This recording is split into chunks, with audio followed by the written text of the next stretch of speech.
අයිබෝන් ආදරණීය දරු දරියනි අපි අද කතා කරන්න බලාපොරොත්තු වෙන්නේ හත්වන පාඩම් මේකකට අදාළව අවසන් පාඩම් පරිච්ඡේදය ඒ කියන්නේ 6 වන පාඩම වශයෙන් චෙක්පත් භාවිතයෙන් ගණිතුණු පහසු කරගත හැකි ආකාරය.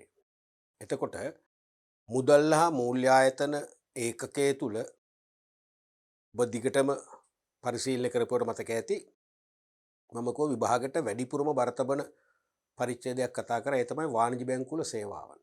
මතකද? මුදල් හා මූල්‍යායතන ඒකකයේ වැඩිම බර තැබීමක් කරන ඒකකය තමයි මුදල් හා මූල්‍යායතන යටතේ වාණිජ බැංකුවල සේවාවන්. ඒ වාණිජ බැංකුවල සේවාවන් හැරුණ විට අනිවාර්යයෙන්ම ප්‍රශ්න 3ක් නැත්නම් 4ක් අහන ඒකකයක් තමයි චෙක්පත් ඒකකය. ඒ නිසා මුදල් හා මූල්‍යායතන ඒකකයේ තුල තවත් වටිනාම ඒකකයක් තමයි අපි අද ආරම්භ කරන්න යන්නේ. ඒ විභාග පැත්තෙන්.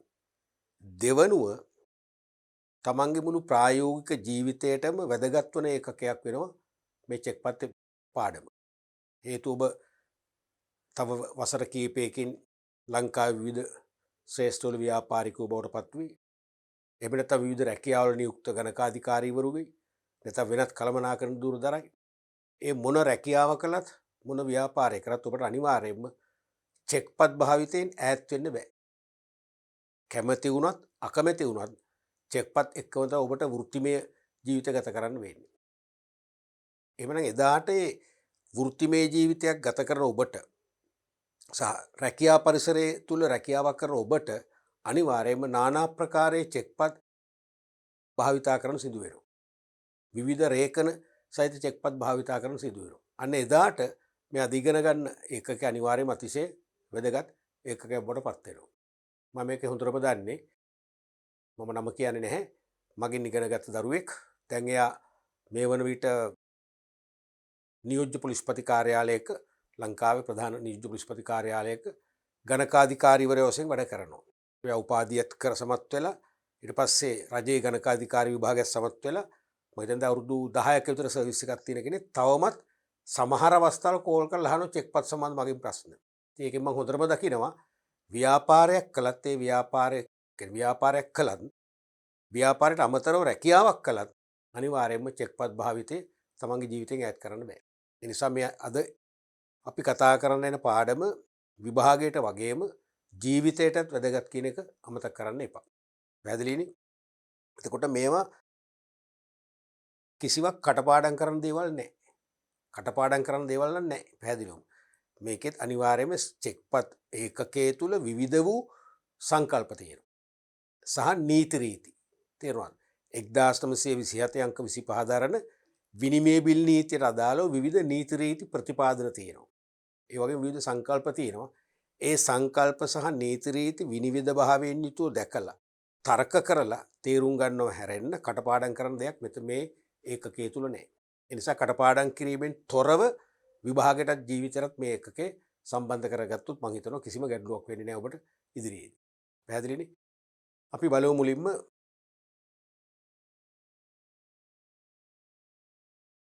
දැන් මේ චෙක්පත් වලට එන්නේ දරුවනේ ගනුදෙනු කළ හැකි උපකරණ වල ඉන්නේ. තේරෙනවද? චෙක්පත් කියන එක එන්නේ ගනුදෙනු කළ හැකි උපකරණ වලින්. දැන් 2000 අවසන් වතාවට 2019 අවුරුද්දේ ඔයගොල්ලන්ගේ විෂය නිර්දේශ සංශෝධනය කළේ. 19 වෙනකම්ම විනිමය බිල් සම්බන්ධ ප්‍රශ්න යොමු වුණා. කලාතුරකින් ඉඳහිට පොරොන්දු නෝට්ටු සම්බන්ධ ප්‍රශ්න යොමු වුණා. නමුත් 19න් පස්සේ 19 20 අවුරුදු දෙකේම තාම විනිමය බිල් හෝ පොරොන්දු නෝට්ටු සම්බන්ධයෙන් ප්‍රශ්න යොමු වුණේ නැහැ. නමුත් ඒක යොමු වෙන්නේ නැහැ කියන්න බෑ මට. පොරොන්දුවක් වෙන්න බෑ. තේරුණාද? දැන් මේ 19 සංශෝධනයෙන් තමයි මේක මේ චෙක්පත් කියවලටම මේක පාඩම නැඹුරු කළේ මේ එකකේ. නමුත් ඒ 19ට පෙර සම්පූර්ණයෙන් අපි කතා කරේ ගනුදෙනු කළ හැකි උපකරණ කියලා. ඒ නිසා එකවර ගනුදෙනු කළ හැකි උපකරණ කියන සංකල්පයෙන් මිදෙන්නේ නැතුව අපි ඒකත් සම්බන්ධ කරගෙන චෙක්පත් භාවිතයකුත් මම හිතන්නේ කෝකටත් ඇඟට ගුණදායකයි. විභාගයටත් ඔයගොල්ලන්ට මම හිතන්නේ එතකොට ලොකු ප්‍රශ්නයක් වෙන එකක් නෑ. මුලින්ම ගනුදෙනු කළ හැකි උපකරණ නැත්නම් negotiable instruments. ඒ කියන්නේ a document that can be exchanged for goods, services, money etc. ගනුදෙනු කළ හැකි උපකරණයක් කියන්නේ භාණ්ඩ එක්ක සේවා එක්කෝ මුදල් සඳහා පහසුවෙන් හෝමාරු කොළ හැකි ඕනෑම ලියවිල්ල. ගනුදුනු කළ හැකි උපකරණ වචනය අර්ථයෙන්ම තේරෙනවා ගනුදුනු කරන්න පුළුවන් උපකරණ. තේරෙනවද? ඒ කියන්නේ එක්කෝ භාණ්ඩ, එක්කෝ සේවා, එක්කෝ මුදල් සඳහා පහසුවෙන් හෝමාරු කළ හැකි ඕනෑම ලේඛනයක් නැත්නම් ලියවිල්ලක් තමයි ගනුදුනු කළ හැකි උපකරණයක් කියලා කියන්නේ. දැන් අපි භාණ්ඩ මිලදී ගන්නකොට, සේවා ලබා ගන්නකොට විවිධ අවස්ථාවලදී විවිධ පුද්ගලයින්ට, විවිධ ආයතනවලට අපිට ලබා ගන්න භාණ්ඩයේ හෝ සේවයේ මොකද්ද? අගයනේ. අමතකයිනේ අගේ වැලියු එක වටිනාකම. වටිනාකම ගෙවන්න ඕනේ. කියන්නේ විශේෂිත අවස්ථාවක පරිත්‍යාගයක් ලැබුණොත් හැරෙන්න අපිට මේ වෙළඳ පොලේ ව්‍යාපාරිකයෝ සතු භාණ්ඩ ආසව නොමිලේ ලැබෙන්නේ නැහැනේ. නොමිලේ අපිට පරිත්‍යාග කරන්නේ නැහැනේ. එවනම් ඒ හැම භාණ්ඩයකටම හැම සේවාවකටම තියෙන අගයක් නැත්නම් මිලක්. ඒ මිල අපි පියවන්න ඕන. ඒ පියවන්න සාමාන්‍ය අපි භාවිතා කරන්නේ කාසියා නෝට්ටුනේ. ඒකේ ප්‍රශ්න අපි දන්නවනේ කාසියා නෝට්ටු ගොඩක් තැන් තැන් වල රැගෙන යාම අවදානම්, රැගෙන යාම අපහසුයි. අනික නෝට්ටු මිටි ගණන් කරන්න ගියාම වරදිනවා. කීපවතාවක් ගණන් කරන්න ඕනේ. තේරුණාද? ඒ වගේම නෝට්ටු මිටි අතරේ සාමාන්‍ය නෝට්ටු 100 බණ්ඩල එකක් හදන්නේ. 100 බණ්ඩලයක් තුල නෝට්ටු එකක් දෙකක් ව්‍යාජ නෝට්ටු තියෙන්න පුළුවන්. එතකොට මේ ව්‍යාජ නෝට්ටු තුනත් ඒක තවත් ප්‍රශ්නයක්. පොලිසියට යන්න වෙනවා, කට උත්තර දෙන්න වෙනවා, නීති හැමුවට ගිහිල්ලා අපිට උත්තර දෙන්න වෙනවා. තේරුණාද? මෙන්න මේ නිසා භාණ්ඩාසය වල වටිනාකම පියවන්න පහසුම මාධ්‍යයක් වෙනවා කාසියා නෝට්ටු වලට වඩා මුදල්. ඒ වගේම අපි යම්කිසි මුදලක් අපි කවුරු හරි අපේ අතට පත් කරනවා නම් ඒ මුදලට හුවමාරු වෙන්න අපිට ඒත් මේ වගේ ලියවිල්ලක් දෙන්න පුළුවන්. චෙක් පතක් වගේ ලියවිල්ලක් දෙන්න පුළුවන්. ඒකයි මේ පොදු නිර්වචනයේ කිව්වේ භාණ්ඩ සේවා හෝ මුදල් සඳහා පහසුවෙන් හුවමාරු කළ හැකි ලියවිල්ලක් කියලා. තේරුණානේ? එතකොට මේ ගනුදෙනු කළ හැකි උපකරණයක ලක්ෂණ කීපයක් තියෙනවා. Major characteristics. ඒ ටික අපි දැනගන්නම ඕනේ. දැන් නිදසුනක් වශයෙන් ඔබ හිතන්නේ යම් කිසි කෙනෙක් යම් පුද්ගලයෙකු සතු යම් දෙයක් අපි හිතමු පරිගණකයක් කියලා නැත්නම් ලැප්ටොප් එකක් කියලා හිතන්න සොරකම් කරනවා. සොරකම් කරලා ඔබට ඒක විකුණනවා. තේරුණාද? යම් කෙනෙක් තවත් කෙනෙක් සතු පරිගණකයක් සොරකම් කරලා ඔබට ඒක අලෙවි කරනවා. ඔබ දන්නේ නැහැ සොරකම ගැන. ඔබ කිසියම් මුදලක් ගෙවලා තමයි ගන්නෙ. ඔබට ඒක අයිති වෙනවද? මුල්ම ප්‍රශ්නේ ඔක තමයි. ඔබට ඒක අයිති වෙනවද? අයිති වෙන්නේ නැහැ. හේතුව ඔබට විකුණන්නේ සොරෙක්නේ. සොරකම් කළ කෙනෙක්නේ. එයා සොරෙක්. එයාට තියෙන සොරයිතියක්. එහෙනම් ඔබට ලැබෙන්නේ මොකද්ද? සොරයිතියක්ම. මොකද හේතුව ගිවිසුම් නීතියේ තියෙන දරුවනේ රීතියක් නිමෝඩට් කෝඩ් නොන් හැබිට් කියලා. තමාට නැති දෙයක් දිය නොහැක. මොකද්ද සිංහලෙන්? තමාට නැති දෙයක් දිය නොහැක. ඒක තේරුම මට අයිති නැති දෙයක් මට කාටවත් පවරලා දෙන්න බෑ. මට තියෙන්නේ සොරයිතියක් නම් මගෙන් පැවරෙන්නෙත් මොකද්ද? සොරයිතියක්මයි. තේරුණා? ඒකයි තමාට නැති දෙයක් දිය නොහැක කියන එක තේරුම. මට අයිති නැති කිසිවක් මට කාටවත් අයිති කර දෙන්න බෑ. එහෙමනම් මම වෙනත් කෙනෙක්ගේ පරිගණකයක් සොරකම් කළා නම් මට තියෙන සොරයිතියක්නේ. එහෙමනම් ඔබ කොච්චර සත්භාවයෙන් ගත්තත් ඔබට ලැබෙන්නේ මොකක්ද? සොරයිතියක්මයි. ලැබෙන්නේ නැහැ. ඒ නිසා යම් කෙනෙක් යම්කිසි භාණ්ඩයක් ඔබට දෙනකොට ඔබේ වගකීමක් තියෙන විමසිලිමත් වෙන්න. මෙයාට මේ භාණ්ඩේ කොහෙන්ද හම්බුනේ? මේ භාණ්ඩේ මෙයයි අපිට අලෙවි කරන්නේ. මෙයාට අලෙවි කරන්න මේකට අයිතියක් තියෙනවද? මෙයා මේක නිෂ්පාදනය කරපු එකක්ද? සොරකම් කරපු එකක්ද? විමසිලිමත් වෙන්න ඕනේ. මම විශ්වවිද්‍යාල අධ්‍යාපන ලැබෙන කාලේ බෝඩිමක හිටිය නවතන් අරගෙන ඒ බෝඩිම ඉස්සරහ ගෙදර ඉතින් හරි ෆ්‍රෙන්ඩ්ලි අපිත් එක්ක අංකල් හිටියා. අංකල්ගේ පුතු දෙන්නෙක් හිටියා. තරා දවසක පොලිස් ජීප් එකක් ආවා. ඇවිල්ලා අංකල්ලා පුතාලා දෙන්නෙක් කෙනා හිටියේ. පුතේකුයි අංකලුයි මොනවද බඩු වගේක් මම දැක්ක ඔය ෆෑන් එකක්, ටේබල් ෆෑන් එකක්. ඒ වගේම කැසට් රෙකෝඩර් එකක් ඔය බඩු අයිටම කීපයක් පුරවගෙන ගියා. ඉතින් අපිට හිතාගන්න බෑ මොකද්ද මේ උනේ කියලා. පස්සේ තමයි ඉතින් ආරංචි උනේ. ඒගොල්ලන්ට කවුරු හරි සොරකම් කරන මිනිස්සෙක් වරින් වර ගෙනත් දීපුවා. තේරුණාද? වැඩේ පත්තුරන් පස්සේ මොකද උනේ? පොලිස් භාරයට ගත්තා. ඒවා නඩු බහන්න බවට පත් වෙන උසාවියේදී මොකද වෙන්නේ? හිමිකම ලැබෙන්නේ. ඇයි? තමාට නැති දෙයක් දිනනවා කියන රීතිය එතනට අදාළ වෙනවා. තේරෙනවද? ඒ නිසා කිසියම් කෙනෙක් යමක් දෙනවා නම් එයාට ඒ සම්බන්ධ ඇත්ත අයිතියක් නැත්නම් Tamanට අයිති වෙන්නේ නැහැ. ඒ වගේ දැන් චෙක් පතක් කවුරු හරි දෙනවා කියන්නකෝ. ඕගොල්ලන්ගේ සතු භාණ්ඩයක් හෝ සේවයක් මිලදී ගන්න ඔබට යම් කෙනෙක් චෙක් එකක් දෙනවා. ඒ චෙක් එකත් සොරකම් කරලා තියෙන්න පුළුවන්. තේරෙනවද? දැන් පරිගණකයක් ගත්ත සොරකම් කරලා නම් ඔබට ඒක අයිති වෙන්නේ නැහැ කියලා මං කිව්වා. ඒ වගේ චෙක් එක සොරකම් කරලා තියෙන්න පුළුවන්. සොරකම් කරපු චෙක් එකක් ඔබට දුන්නොත් ඒකත් අයිති වෙන්නේ නැහැ නේ එහෙමනම්. ඒතොර ඒකත් අපි හොයන්න වෙනවා. ඒ චෙක් පත ඇත්තෙන්ම එයාට අයිතිද? එයා සොරකම් කරපු එකක්ද? එයාට පෙර කවුද මේ චෙක් පත භාවිතා කළේ? එයාගෙනුත් මෙයාට නීත්‍යානුකූල ලැබුණාද? ඔයගේ ඉතිහාසයක් හොයන්න එපා. එතකොට මුදල් වලට පහසු මාධ්‍යයක් වෙනවද? නෑනේ.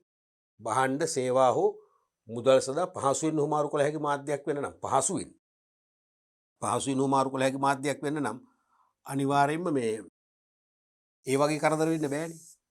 තේරුණාද? අන්න ඒ නිසා දැන් භාණ්ඩයක් සපයනකොට අපි විමසිලිමත් වෙන්න ඕනේ. අපේ වගකීමක් තියෙනවා. මොකද තමාට නැති දෙයක් දිනු හැක කියන ගිවිසුම් නීති සිද්ධාන්තය අනුව අපි මේ භාණ්ඩේ අපිට අයිති වෙනවද? මේ භාණ්ඩේ ලබා දෙන පාර්ශවයට මේක අයිතිද කියලා හොයලා බලලා ගන්න. ඒතර ඔය වගේ චෙක් පතක් වැනි මාධ්‍යයක් බාර ගන්න ගියාමත් අයිති ඉතිහාසය හොයන්න ගියොත් මොකද වෙන්නේ? මෙන්න මේ පහසුවෙන් හුමාරු කළ හැකි ලියවිල්ලක් කියන එක බොරු වෙනවනේ. පහසුවෙන් හුමාරු කළ හැකි ලියවිල්ලක් කියන එක බොරු වෙනවා. පැහැදිලිනේ? ඒ නිසා එංගලන්ත බැංකු පරිචය, එංගලන්ත බැංකින් ප්‍රැක්ටිස් එක. බැංකු පරිචය විසින් තමාට නැති දෙයක් දිනු හැක කියන ගිවිසුම් නීති සිද්ධාන්තය අන්සතු කළ හැකි ලියවිලි වලින් බැහැර කරලා දැම්මා එංගලන්ත අධිකරණයේ ශ්‍රේෂ්ඨ අධිකරණයේ අවසරයක් අරගෙන.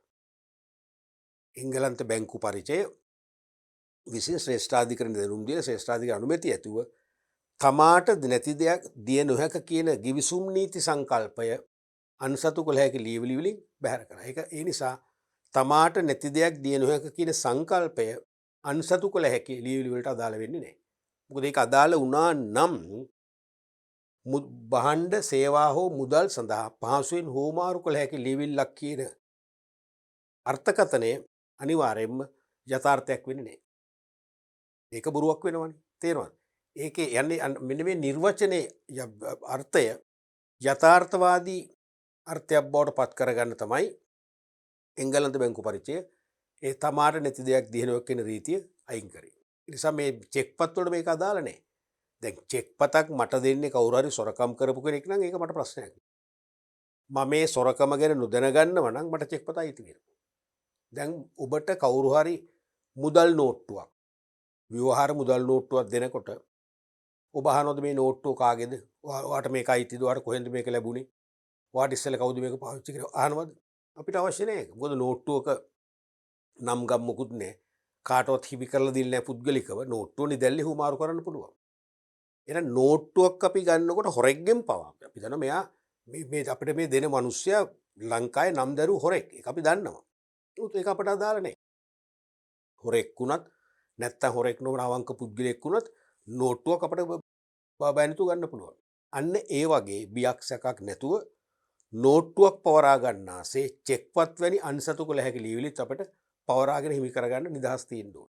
ඒ නිසා තමයි එංගලන්ත බැංකු පරිචය අර තමාට නැති දෙයක් දිය නොහැක කියන ගිවිසුම් නීති සංකල්පය මේකෙන් අයින් කරේ. ඒ නිසා සොරකම් කරපු භාණ්ඩයක් අපට අයිති වෙන්නේ නැති වුණාට සොරකම් කරපු චෙක් පතක් සමහර විට අපිට අයිති වෙන්න පුළුවන්. අපිට ඒ නිසා චෙක් පතක් ගන්නකොට අයිති ඉතිහාස පිරික්සන්න ඕනේ. මේ චෙක් පත මීට කලින් පාවිච්චි කරේ කවුද? එයාගෙන් මෙයා සොරකම් කළාද? මෙයාට නීත්‍යානුකූලව පැවරිලාද? එහෙම අපිට හොයන්න අවශ්‍යතාවයක් නැහැ. අපි ගන්න අවංකව නම් අපිට අයිති වෙන්න පුළුවන්. එතකොට තමයි මුදල් භාණ්ඩ හෝ සේවා සඳහා පහසුවෙන් හුමාරු කළ හැකි ලියවිල්ලක් බවට පත්. පැහැදිලිද? ඔන්න ඔය පසුබිමත් එක්ක බලන්න බ්‍රිතාන්‍යයේ 1973 දී නඩු තීන්දුවක් සම්මත වුණා. ඒ තමයි ක්‍රවුච් එදිරිව ක්‍රෙඩිට් ෆොන්සිය සමාගම කියන තීන්දුව. ක්‍රෙඩිට් ෆොන්සිය සමාගම කියන්නේ බ්‍රිතාන්‍යයේ පැවති බැංකුවක්. ඒ බැංකුවට විරුද්ධව ක්‍රවුච් කියන කෙනා නඩුවක් පැවරුවා. ඒ නඩුව විභාග කර බ්ලැක්බර්න් කියන සාමිවරයා නැත්තම් විනිසුරුවරයා තීන්දුවක් ප්‍රකාශපත් කළා. ඒ තීන්දුව ඉතාම ඓතිහාසික තීන්දුවක් 873 දී. අද අපි ඉන්නේ 2022 දී. 22 දක්වාත් මුළු ලෝකේ පුරා විශේෂයෙන් බැංකු නීති හදාරන සිසුන්ට විශ්වවිද්‍යාල පද්ධතිය පවා නීති විද්‍යාල පවා මේ නඩු තීන්දුව ගුරු කොට ගන්න තීන්දුවක් වෙලා තියෙනවා. මේ තීන්දුව අදටත් යල්පැන ගිහිල්ලා නැහැ. මේ තීන්දුව බොරු කරලා නැහැ. ශූන්‍යයටපත් කරලා නැහැ. තේරුණාද? එහෙනම් බ්ලැක්බර්න් සාමි කියනවා අන්සතු කළ හැකි ලියවිල්ලක ප්‍රධාන ලක්ෂණ 3ක් ඇති බව. ප්‍රධාන ලක්ෂණ 3ක්. එකක් තමයි හොඳ හිතින්. ඒ කියන්නේ වංචාවක් ගැන නොදැන ලබා ගැනීම. හොඳ හිතින්. ආයන වටිනාකමක් අරඹයා. ඒ කියන්නේ ගනුදෙනුවක් නැත්නම් භාණ්ඩා සේවා හෝමාරුවක් සඳහා ලබා ගන්නේ නම් පවරන්නාගේ අයිති ඇති දෝෂවලින් මිදුණා වූ පිරිසිදු පූර්ණ හිමිකමක් පැවරුම් ලාභියාට නැත්තම් පවරාගත් තැනැත්තාට හිමි වී. මේක තමයි බ්ලැක්බර්න් සාමිවරයා අන්සතු කළ හැකි ලියවිල්ලක පැවතිය යුතු ප්‍රධාන ලක්ෂණය වශයෙන් කතා කරේ. මොකද්ද? එකක් හොඳ හිතින්. හොඳ හිතින් කියන්නේ in good faith කියන එක. හිත හොඳින් කියන එක නෙවෙයි ළම. හිත හොඳින් කියන්නේ වෙන කතන්දරයක් නේ. හිත හොඳින් කියන්නේ ශ්‍රද්ධාවෙන් කියන එක.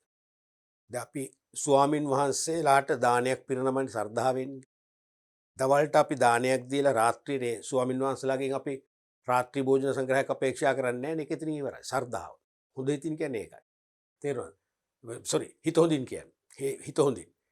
ඒ හිත හොඳින් නෙමෙයි මේ කියන්නේ. මේ හොඳ හිතින් කියන්නේ වංචාවක් ගැන නොදැන. අතර ශ්‍රද්ධාව. තේරුණාද? මේ කියන්නේ පෙර වංචාවක් වුණා නම් ඒ වංචාව ගැන අපි දැනගත්තොත් අපි මේ හොඳ හිතින් ගත්ත වෙන්නේ නැහැ. තේරුණාද? අපිට මොනවා හරි ප්‍රශ්නයක් වුණොත් අධිකරණයේ හමුවේ ඔප්පු කළ හැකි වෙන්න ඕනේ මේ වංචාව ගැන මම කිසිදු දෙයක් දන්නේ නැති බව. තේරෙනවද? වංචාව ගැන මම කිසිවක් නොදන්නා බව ඔප්පු කරන්න පුළුවන් නම් ඒක තමයි හොඳ හිතින් කියන්නේ. සමහර චෙක්පත මීට පෙර වංචාවක් වෙලා තියෙනවා. ඒක අපි දන්නේ නැහැ. එහෙනම් දන්නේ නැතුව අපි ගන්නවා. ඒක තමයි හොඳ හිතින් කියන්නේ. හැබැයි අධිකරණයේදී ඔප්පුනුත් එහෙම චෙක්පත අතිනත පැවරිලා එනකොට යම් දෙපක්ෂයක් අතර වංචාවක් වෙලා තියෙනවා. ඒ වංචාවට මෙයත් සම්බන්ධයි. මෙයත් දන්නවා කියලා ඔප්පුනුත් එහෙම අපි හොඳ හිතින් කියන කතන්දරය අපට අයිති වෙන්නේ නැහැ. ඒතකොට අපි කඩකලා වෙනවා. අපිට මේ චෙක්පත අපිට හිමිකම ලබා ගන්න හැකියාව ලැබෙන්නේ නැහැ. අනිවාර්යයෙන්ම ප්‍රශ්නයක් වුණොත් අධිකරණයේදී ඔප්පු කරන්න පුළුවන් වෙන්න ඕනේ. පෙර වංචාවක් වෙලා තියෙනවද?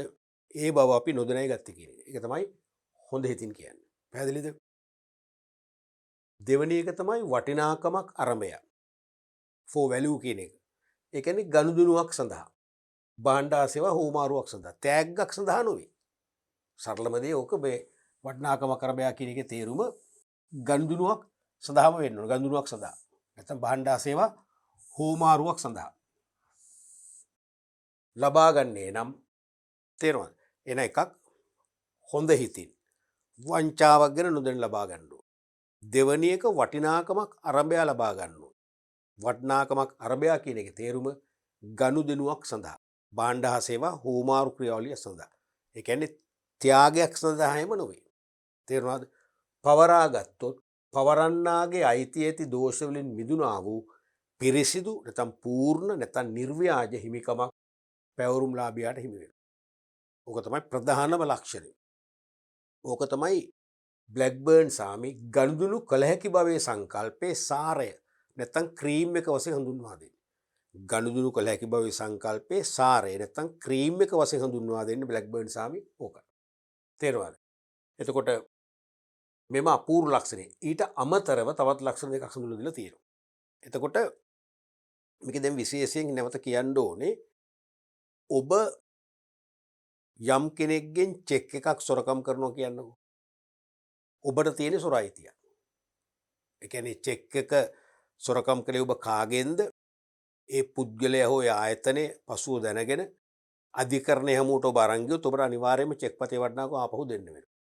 ඇයි ඔබ සොරෙක්නේ? ඔබ සොරෙක්. ඔබත් එක්ක ඒ චෙක් පතේ හිමිකරු කිසි ගනුදෙනුවක් කරලා නැහැ. ඒක ඔප්පු වෙනවා. ඔප්පු වුණාම ඔබට අනිවාර්යයෙන්ම ආපහු දෙන්න විතරක් නෙවෙයි ඔබට දඬුවම් විඳින්නත් වෙනවා. සමහර හිරේ ඉන්නත් වෙන්න පුළුවන්. දඩයක් ගවන්න වෙන්නත් පුළුවන්. තේරුණාද?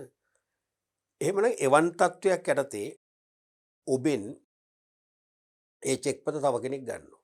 ගන්නේ හොඳ හිතින්. ඒ වංචාව ගැන නොදැන. සහ ඔබත් සමග කරන ගනුදෙනුවක් සඳහා තමයි ගන්නෙ. තේරෙනවද? ඔබත් එක්ක තෑග්ගයක් එහෙම නෙවෙයි. ඔබත් එක්ක තියෙන ගනුදෙනුවක් පියවන්නයි ගන්න. එහෙමනම් පවරන්නට ඇත්තේ සොර අයිතියක් වුණත් පැවරුම්ලාභියා වන ඔබට ලැබෙන්නේ මොකද්ද? පිරිසිදු අයිතියක්. ඒක තමයි අන්සතු කළ හැකි භවයේ සංකල්පයේ සාරය නැත්තම් ක්‍රීම් එක නැත්තම් ප්‍රධානම ලක්ෂණය වශයෙන් බ්ලැක්බර්න් සාමි කියන්නේ. තේරෙනවද? මෙන්න මේ ලක්ෂණය හරිම වැදගත්. මෙන්න මේ තාම ඉහළම ලක්ෂණය නිසාම අපි කාගෙන්වත් චෙක් එකක් බියක්ස් එකක් ඇතුව පෝරගන්න යන්න ඕනේ. අපි ගන්නේ හොඳ හිතින් නම් වංචාව ගැන නොදැන. අපි ගන්නේ ගනුදෙනුවක් පියවන කියන්නේ මගෙන් ගත්ත භාණ්ඩ හා සේවවල වටිනාකමට හිලව් වෙන්න මුදල් වෙනුවට තමයි මම මේක ගන්නෙ. එහෙනම් මම ගන්නේ ගනුදෙනුවක් සඳහා නම් පවරන්නත් සොරෙක්. එයාට තියෙන සොර අයිතියක් වුණත් මට ඉන් මිදුණා වූ පිරිසිදු අයිතියක් ලැබෙනවා. තේරුණාද? ඒ නිසා චෙක් එකක් ඕන හොරෙක්ගෙන් ගන්න බය වෙන්න ඕනේ. දැන් සමහරට අපේ ගෙවල් අම්මලා තාත්තලා එහෙම දන්නවනේ ගම්වල ඉන්න පොඩි පොඩි හොරකම් කරන අය. ඒගොල්ලෝ සමහරට පොඩි පොඩි ඔය ඕනමන්ස් වගේ ඕගොල්ලන්ට හොරකම් කරලා ගෙනත් දෙනවා. ඕගොල්ලෝ පොඩි ගාණක් දීලා ගන්නවා. ඔක දැක්කොත් අම්මලා බයින්නවනේ ගන්න එපයි කියලා. ඒ වගේ චෙක් එකක් අරන් આવොත් ඒත් බයින්නවනේ. නමුත් බනින්න ඕනේ නැහැ. ප්‍රශ්නයක් නැහැ. චෙක් එක අරගෙන ඔබ ගන්නේ ගනුදෙනුවක් පියව ගන්න නම් හොඳ හිතින් නම් ගන්න. චෙක්පත පවරන්නේ සොරෙක් තමයි. අපි දන්නවා ඒක. එයාට තියෙන සොර අයිතියක් තමයි. නමුත් ඒ සොර අයිතියෙන් මිදුණා වූ පිරිසිදු අයිතියක් අපට අනිවාර්යයෙන්ම ලැබෙනවා. ඒ නිසා චෙක්පත් භාවිතයේ දැන් පහසු වෙලා තියෙනවා මෙන්න මේ සංකල්ප නිසා. මේ ප්‍රධාන ලක්ෂණ නිසා. හේතුව චෙක්පතක් පවරනකොට පවරන්නාට පිරිසිදු අයිතියක් තියෙනවද? එයා සොරකම් කළාද? එයාට පෙර අයට අයිතියක් තිබුණාද? පෙර වංචාවක් වුණාද? ඒ මුකුත් හොයන්න ඕනේ නැහැ. පහසුයි සරලයි. මුදල් නෝට්ටුවක් දෙනකොට අපි ඒක හිතන්නේ නැහනේ. ඒ වගේ චෙක් එකක් දෙනකොට අපි හිතන්න ඕනේ. මෙන්න මේ ලක්ෂණය තමයි පසුබිමේ තියෙන එකට අදාළව. තේරෙනවද? රයිට්. ඔක තමයි ප්‍රධානම ලක්ෂණය. දෙවෙනි එක තමයි පහසුවෙන් ඒ කියන්නේ මුදල් මෙන් අතිනත පැවරිය හැකි වීම නැත්නම් සතු කළ හැකි වීම. අපි මුදල් නෝට්ටුවක් කාට හරි පවරනකොට ලබා දෙනකොට ලියුමක් අත්සන් කරලා දෙනවද? මුදල් නෝට්ටුවේ අංකය දාලා මෙන්න මේ අසවල් අංකය දාන නෝට්ටුව මගේ අතින් මම අද දින අසවල් ස්ථානයේ මෙයාට පවරනවා. ඒව නෑ මොකුත් නෑ. ඒව අවශ්‍ය නෑ. නෝට්ටුව මං හුදු බාර දීමෙන් නිකම්ම බාර දීමෙන් පවරලා දෙන්න පුළුවන්. ඒ වගේ චෙක්පත් පවා කිසිදු සාක්ෂිමය ලියවිල්ලක් නොමැතිව හුදු බාර දීමෙන් සරලව අන්සතු කරන්න පුළුවන් වෙනවා. මුදල් නෝට්ටුවක් වගේ. හරිනේ? දෙවෙනි එක. තුන්වෙනි එක තමයි උපකරණයේ මැත්තේ. ඒ කියන්නේ උපකරණය එක්ක නැතිවීමකදී නැත්නම් සොරකම් වීමකදී ඒ වෙනුවෙන්. උපකරණයේ මැත්තේ පැවරුම්ලාභියාට තමා නමින් නඩු පැවරිය හැකි වීම. උපකරණය මැත්තේ පැවරුම්ලාභියාට මෙන්න මෙයාට තමා නමින් නඩු පැවරිය හැකි වීම. මේකේ විශේෂ ලක්ෂණයක් තියෙනවා. පේනවද ඒක? දැන් අපි හිතමු ඕගොල්ලන් ඔයාලගේ මිත්‍රයෙක්ගෙන් යහළුවෙක්ගෙන් අපි හිතමු ඒගොල්ලෝ සතු කාර් එකක් නැත්නම් යතුරු පැදියක් මොටර් බයික් එකක් ලබා ගන්නවා දින කීපයකට පාවිච්චි කරන්න හිතවත්කම. අපෝ බාර දෙන්න ඕනේ. ඔබේ අපි තු කාර් එකක්ම කියලා. ඒ මෝටර රථය පාවිච්චි කරන අතරේ ඔබ යම් කිසි වෙළෙන්සැලකට ගිහිල්ලා භාණ්ඩයක් මිලදී ගන්නවා. වාහනේ ස්ටාර්ට් එකේ තියෙන. එන්ජිම පණ ගැලලා තියෙන. තේරුණාද? අපි තුමු වාහන සොරකම් කරන්නෙක් ඕක දැකලා එයා ටක් ගාලා ඇවිල්ලා වාහනේ අරගෙන යනවා. අපි කියන්නේ වාහනේ උස්සගෙන යනවා කියලා. වාහනේ උස්සනවා. ඔබ දකින්න ඒක. ඔබට යම් යම් සාක්ෂිම ඔබ දන්නවා කවුද වාහනේ අරන් ගියේ කියලා දන්නවා. ඔබ අන්තිමට එයා මුණ ගැහිලා පෞද්ගලිකව ඉල්ලනවා මේක මගේ වාහනයක් නෙවෙයි. මගේ මිත්‍රයෙක්ගේ වාහනය මම මේ වාහනේ බාර දෙන්න මම මේ චූටි කාලයකට මේක ගත්තේ. ආදි වශයෙන්. එයා දෙන්නේ නැහැ. එයා සමහරට උඩ බයිෆෝස් දානවා. තේරුණාද? දැන් මොකද වෙන්නේ? ඔයාලට පුළුවන් දේ සොරාට විරුද්ධව නඩු සොරාගේ නමට විරුද්ධව නඩු කියලා ඔබේ නමින් නඩු කියලා වාහන ඉල්ලන්න. පුළුවන්ද බැරිද? දැන් එයා අපිට බයිෆෝස් දානවා නම් තේරුණාද? එයා ටිකක් ගණන්කාරයෙක් නම් අපිට ඇත්තෙක් ගැටෙන්න බෑනේ. එහෙනම් අපිට අනිවාර්යයෙන්ම නීතිය පිළිසරණ තමයි තියෙන්නේ. එහෙනම් අපිට මං අහන්නේ ඔබට පුළුවන් ද ඔබේ නමින් නඩු දාලේ ඒ කියන්නේ බලහත්කාරයෙන් වාහනය ගත්ත කෙනාට විරුද්ධව නඩු පවරලා වාහනේ ලබා දෙන්න කියලා අධිකරණ ඉල්ලන්න පුළුවන්ද? බෑ. ඇයි බැරි? ඇයි බැරි? ඒ වාහනේ ඔබට අයිතිද? ඔබේ නමින්ද වාහනේ ලියාපදිංචි කරලා තින්නේ? ඔබට අයිති නෑ. ඔබට ඒ වාහනේ අයිති නෑ නේද? ඔබට නඩු පවරන්න බෑ. ඔබ නඩු පවරන්න ඕනේ නේද? ඔබේ මිත්‍රයාට කියනවා අනේ සෝරි මෙහෙම දෙයක් වුණා මගේ වරද මම වාහනේ ස්ටාර්ට් එකේ තියෙද්දි කඩේකට ගියා බඩුවක් ගන්න. එනකොට මෙන්න මේ අසවල අරන් ගියා. දැන් ඒ මනුස්සයා දෙන්නේ නෑ. ආදි වශයෙන් තේරෙනවද? එයාට කියලා ඒ වාහනේ හිමිකරුව ලව් ඕනේ නඩු පවරන්න. මොකද එයාට අයිති නේ ඒක. ඔබට බෑ. පැහැදිලි නේද මම මේ කියන එක? එහෙනම් ඕගොල්ලන්ගේ යාළුවෙක්ගෙන් වාහනයක් අරගෙන ඔබ පාවිච්චි කරන අතරතුර ඔබේ අතේ තියෙද්දි වාහනේ සොරකම් කරනවා. ඔබට නඩු කියන්න බෑ. හේතුව ඒ වාහනේ ඔබේ නමින් නෑ. ඔබට අයිති නෑ.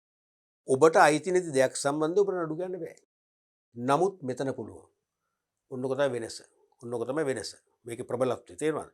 අන්සතු කළ හැකි ලියවිල්ලකදී ඔබේ බහරේ තිබිච්ච අන්සතු කළ හැකි ලියවිල්ලක් කවුරු හරි හොරකම් කළොත් ඔබට පුළුවන් ඔබේ නමින් නඩු කියන්න. ඒක තමයි කියන්නේ උපකරණයේ මැත්තේ නැතිවීමකදී නැත්නම් සොරකම් වීමකදී ඒ වෙනුවෙන් පැවරුම්ලාභියාට කියන්නේ ඒ උපකරණ පවරගත්තේ ඕගොල්ලෝනේ. පැවරුම්ලාභී වෙන්නේ ඕගොල්ලෝ. ඒ පැවරුම්ලාභී වෙන ඔබට ඔයාලගේ නමින් තමා නමින් නඩු පවරන්න පුළුවන්. උදාහරණයක් වශයෙන් අපි හිතමු මයිකල් තිසේරා නමින් චෙක් එකක් අන කරලා තියෙනවා. මයිකල් තිසේරාගේ චෙක් එක ඔබට පවරනවා. ඔබට පෙරුමේ චෙක් පතේ 10ක් වෙන්නේ ඔබනේ. ඒ චෙක් පතේ 10ක් වෙන්නේ ඔබ. නමුත් නම තියෙන්නේ මයිකල් තිසේරා. හරිද? ඒ චෙක් පත ඔබෙන් කවුරු හරි සොරකම් කරනවා. සොරකම් කළොත් ඒ චෙක් පත ඔබේ කියන්නේ කිසිම සාක්ෂියක් නැහැ කියලා හිතන්නකෝ. ඇයි? නම තියෙන ආදායකයේ වශයෙන් තියෙන මයිකල් තිසේරා. ඔබේ නමින් චෙක් එකක් නැහැ. නමුත් ඔබට නඩු පවරන්න පුළුවන්. ඒකයි මේ විශේෂත්වය. එහෙම නොවුනා නම් මේ තුන්වෙනි ලක්ෂණය සක්‍රිය නොවුනා නම් ඒත් මොකද වෙන්නේ? මේ චෙක්පත් භාවිතයේ මුදල් වගේ පහසු වෙන්නේ සංකීර්ණ වෙනවා. එහෙනම් භාණ්ඩ සේවා හෝ මුදල් සඳහා පහසුවෙන් හෝමාරු කළ හැකි ලියවිල්ලක් කියන අර්ථකථනය බොරු වෙනවා. තේරුණාද?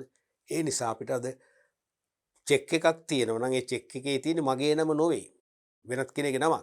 නමුත් මගේ බහරේ තියෙද්දී චෙක්පත ඔබ සොරකම් කළොත් ඔබට විරුද්ධව මගේ නමින් නඩු දාන්න පුළුවන්. කාගවත් පස්සේ යන්න ඕනේ. පහසුයි. ඔන්න වගේ ප්‍රධාන ලක්ෂණ තුනක් තියෙනවා අන්සතු කළ හැකි ලියවිල්ලක. මතකනේ පළවෙනි එක හොඳ හිතින් ඒ කියන්නේ වංචාවක් ගැන නොදැන. වටිනාකමක් අරඹය. ඒ කියන්නේ ගනුදෙනුවක් සඳහා පවරා ගන්නා විට පවරන්නාගේ හිමිකමේ දෝෂවලින් මිදුණා වූ පිරිසිදු අයිතියක් පැවරුම්ලාභියාට ලැබෙනවා. ඒ කියන්නේ පවරන්නාට ඇත්තේ සොර අයිතියක් වුණත් ඔබට ලැබෙන්නේ මොකද්ද? සොර අයිතියක් නෙවෙයි ඇත්ත අයිතියක්. ඕක තමයි පළවෙනිම ලක්ෂණය. දෙවෙනි එක මුදල් නෝට්ටුවක් මෙන් පහසුවෙන් අතිනත පවරා දෙන්න පුළුවන්කම තියෙනවා. තුන්වෙනි එක තමයි දැන් කිව්වේ උපකරණේ නැතිවීමකදී සොරකම් වීමකදී එහි පැවරුම්ලාභියාට තමා නමින් ඒ සොරාට විරුද්ධව නඩු පවරන්න පුළුවන්. වගේ ප්‍රධාන ලක්ෂණ තුනක් තියෙනවා අන්සතු කළ හැකි ලියවිල්ලක. තේරුණාද? මෙන්න මේ ලක්ෂණ ඉෂ්ට කරනනම් තමයි අන්සතු කළ හැකි ලියවිලි පහසුවෙන් භාවිතා කළ හැකි මුදල් වෙනුවට භාවිතා කළ හැකි මාධ්‍යයන් බවට පත් වෙන්නේ. තේරුණානේ? දැන් උදාහරණයක් වශයෙන් දැන් අපි හිතමු දෑවැද්ද ඕගොල්ලෝ අහලා තියෙනවනේ දෑවැද්ද. අපි ඉංග්‍රීසියෙන් කියන ඩවුරියක් කියලා කියන්නේ. දෑවැද්ද කියන්නේ විශේෂයෙන්ම විවාහ කටයුතුවලදී සාමාන්‍යයෙන් මනාලියගේ පාර්ශවයෙන් නැත්නම් මනාලියගේ දෙමව්පියෝ මනාලයට මුදලින් හෝ නැත්නම් දේපල වලින් හරි ත්‍යාගයක් පිරිනමනවනේ. අපි හිතමු ඔබ කවදා හරි මනාලියක් මම කියන්නේ අපි පිරිමි දරුවන්ට පුතාලටයි ඔබ කවදා හරි මනාලියක් කරකාගෙන එනකොට ඔබට ඒගොල්ලන්ගේ දෙමව්පියෝ දෑවැද්ද දෙන චෙක් එකකින් අපි රුපියල් කෝටියක් දෙනකොට දෑවැද්ද චෙක් එකකින් දෙනවා.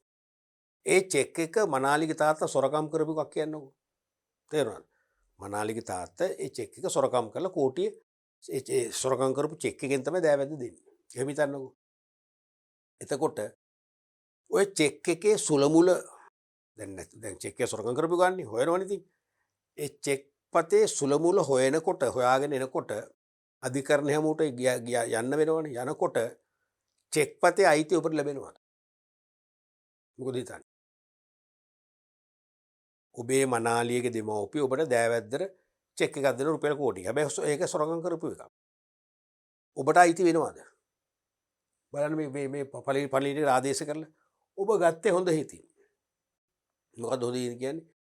ඒ ඔබගේ මනාලියගේ පාර්ශවයේ වැඩිහිටියෝ නැත්තම් දෙමව්පියෝ ඒක සොරකම් කරු බව ඔබ දන්නේ නැහැ. ඔබ දන්නේ නැහැ. එහෙනම් ඔබ හොඳ හිතින් ගන්න.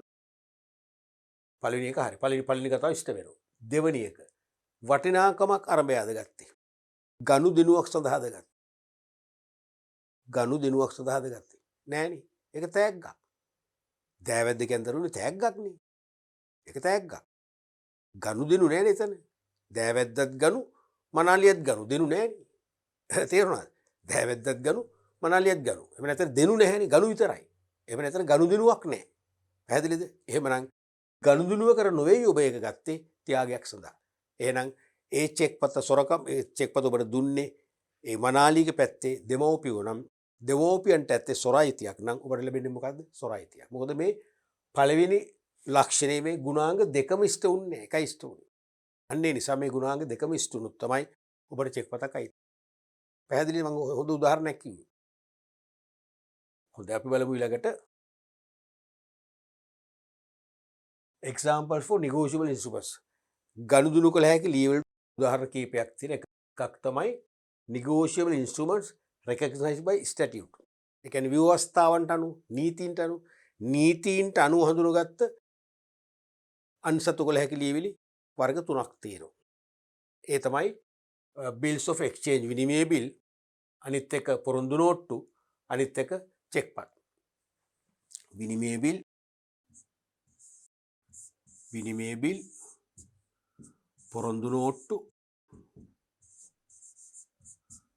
පොරොන්දු නෝට්ටු අනිත් එක චෙක් පත්. මේ තුනම 1927 අංක 25 දරන නීතිය මගින් නීතියෙන් හඳුන්වලා දීපු. ඒ නිසා මේක තමයි නීතිමය අනුසතු කළ හැකි ලියවිල කියලා කියන්නේ. ඒක අපේ සිලබස් එකේ වැඩිපුරම යොමු කරන්නේ මේකෙන් විනිමය බිල් නෙවෙයි පොරොන්දු නෝට්ටුවේ චෙක්පත් කියන ඒකකය. දෙවෙනි එක තමයි negotiable instruments recognized by usage or custom. ඒ කියන්නේ භාවිතය අනුව නැත්නම් ව්‍යාපාරික පුරුද්ද පරිචය අනුව තව තියෙන කීපයක්. ඒ තමයි share warrants කොටස් බලපත්‍ර. share warrants කොටස් බලපත්‍ර.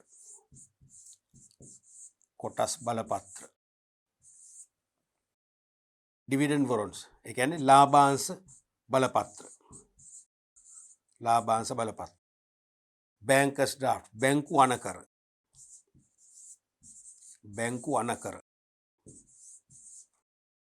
commercial papers දන්නවනේ මතකනේ අපි කලින් කතා කරා මුදල් පාඩමේදී වාණිජ පත්‍ර. bearer debentures ඒ කියන්නේ හාරක ණයකර සීමිත පොදු සමාගම් මහජනයාගෙන් දිගුකල් සහ මැදිකල් ණය ලබා ගන්න කුත්කර උපකරණේ මතකයිනේ. අනික delivery orders බාර දීමේ ඇනවුම්. මේවා විනිමය බිල් නීතියෙන් කියලා නැහැ. නමුත් ව්‍යාපාරික පරිචය අනුව කාලයක් තිස්සේ ව්‍යාපාරිකයන්ගේ පොදු එකගත්වය මත මේවත් මුදල් වෙනුවට භාණ්ඩා සේවා ගනුදෙනු පියවන්න පොදුවේ පිළිගන්න අන්සතු කළ හැකි ලියවිලි වශයෙන්. නීතියෙන් නැහැ. පරිචය අනුව පිළිගන්න. මේක තමයි වැදගත්ම තුන. පැහැදිලිනේ? ඊළඟට examples of non negotiable instruments. ගනුදෙනු කළ උපකරණ නොවන ඒවාත් තියෙනවා. නිකම් මූලික ස්වභාවය මතුපිට ස්වභාවය අනුව අන්සතු කළ හැකි ලියවිලි වශයෙන් තමයි පේන්නේ. නමුත් ඒවා අන්සතු කළ හැකි ලියවිලි නොවේ. උදාහරණයක් වශයෙන් money orders. මොනවද? මුදල් ලැබුම් අපට තැපැල් කාර්යාලයක් මගින් ඈත ප්‍රදේශයකට යම් කිසි මුදලක් යවන්න නිකුත් කරව ගන්න පුළුවන් ලියවිල්ලක් තමයි money orders කියන්නේ. ඒක අන්සතු කරන්න බෑ. කියන්නේ අර සල්ලි නෝට්ටුවක් පවරනවා වගේ ගනුදෙනු පියවන්න චෙක් පතක් පවරනවා වගේ මේක කාටවත් පවරන්න බෑ. ඒක අදාළ පුද්ගලයා විසින් අදාළ තැපැල් කාර්යාලයෙන් කෑෂ් කරගන්න ඕනේ. ඒ නිසා ඒවා අන්සතු කළ හැකි උපකරණ වෙන්නේ නැහැ. දෙවෙනි එක තමයි deposit receipts. ඒ කියන්නේ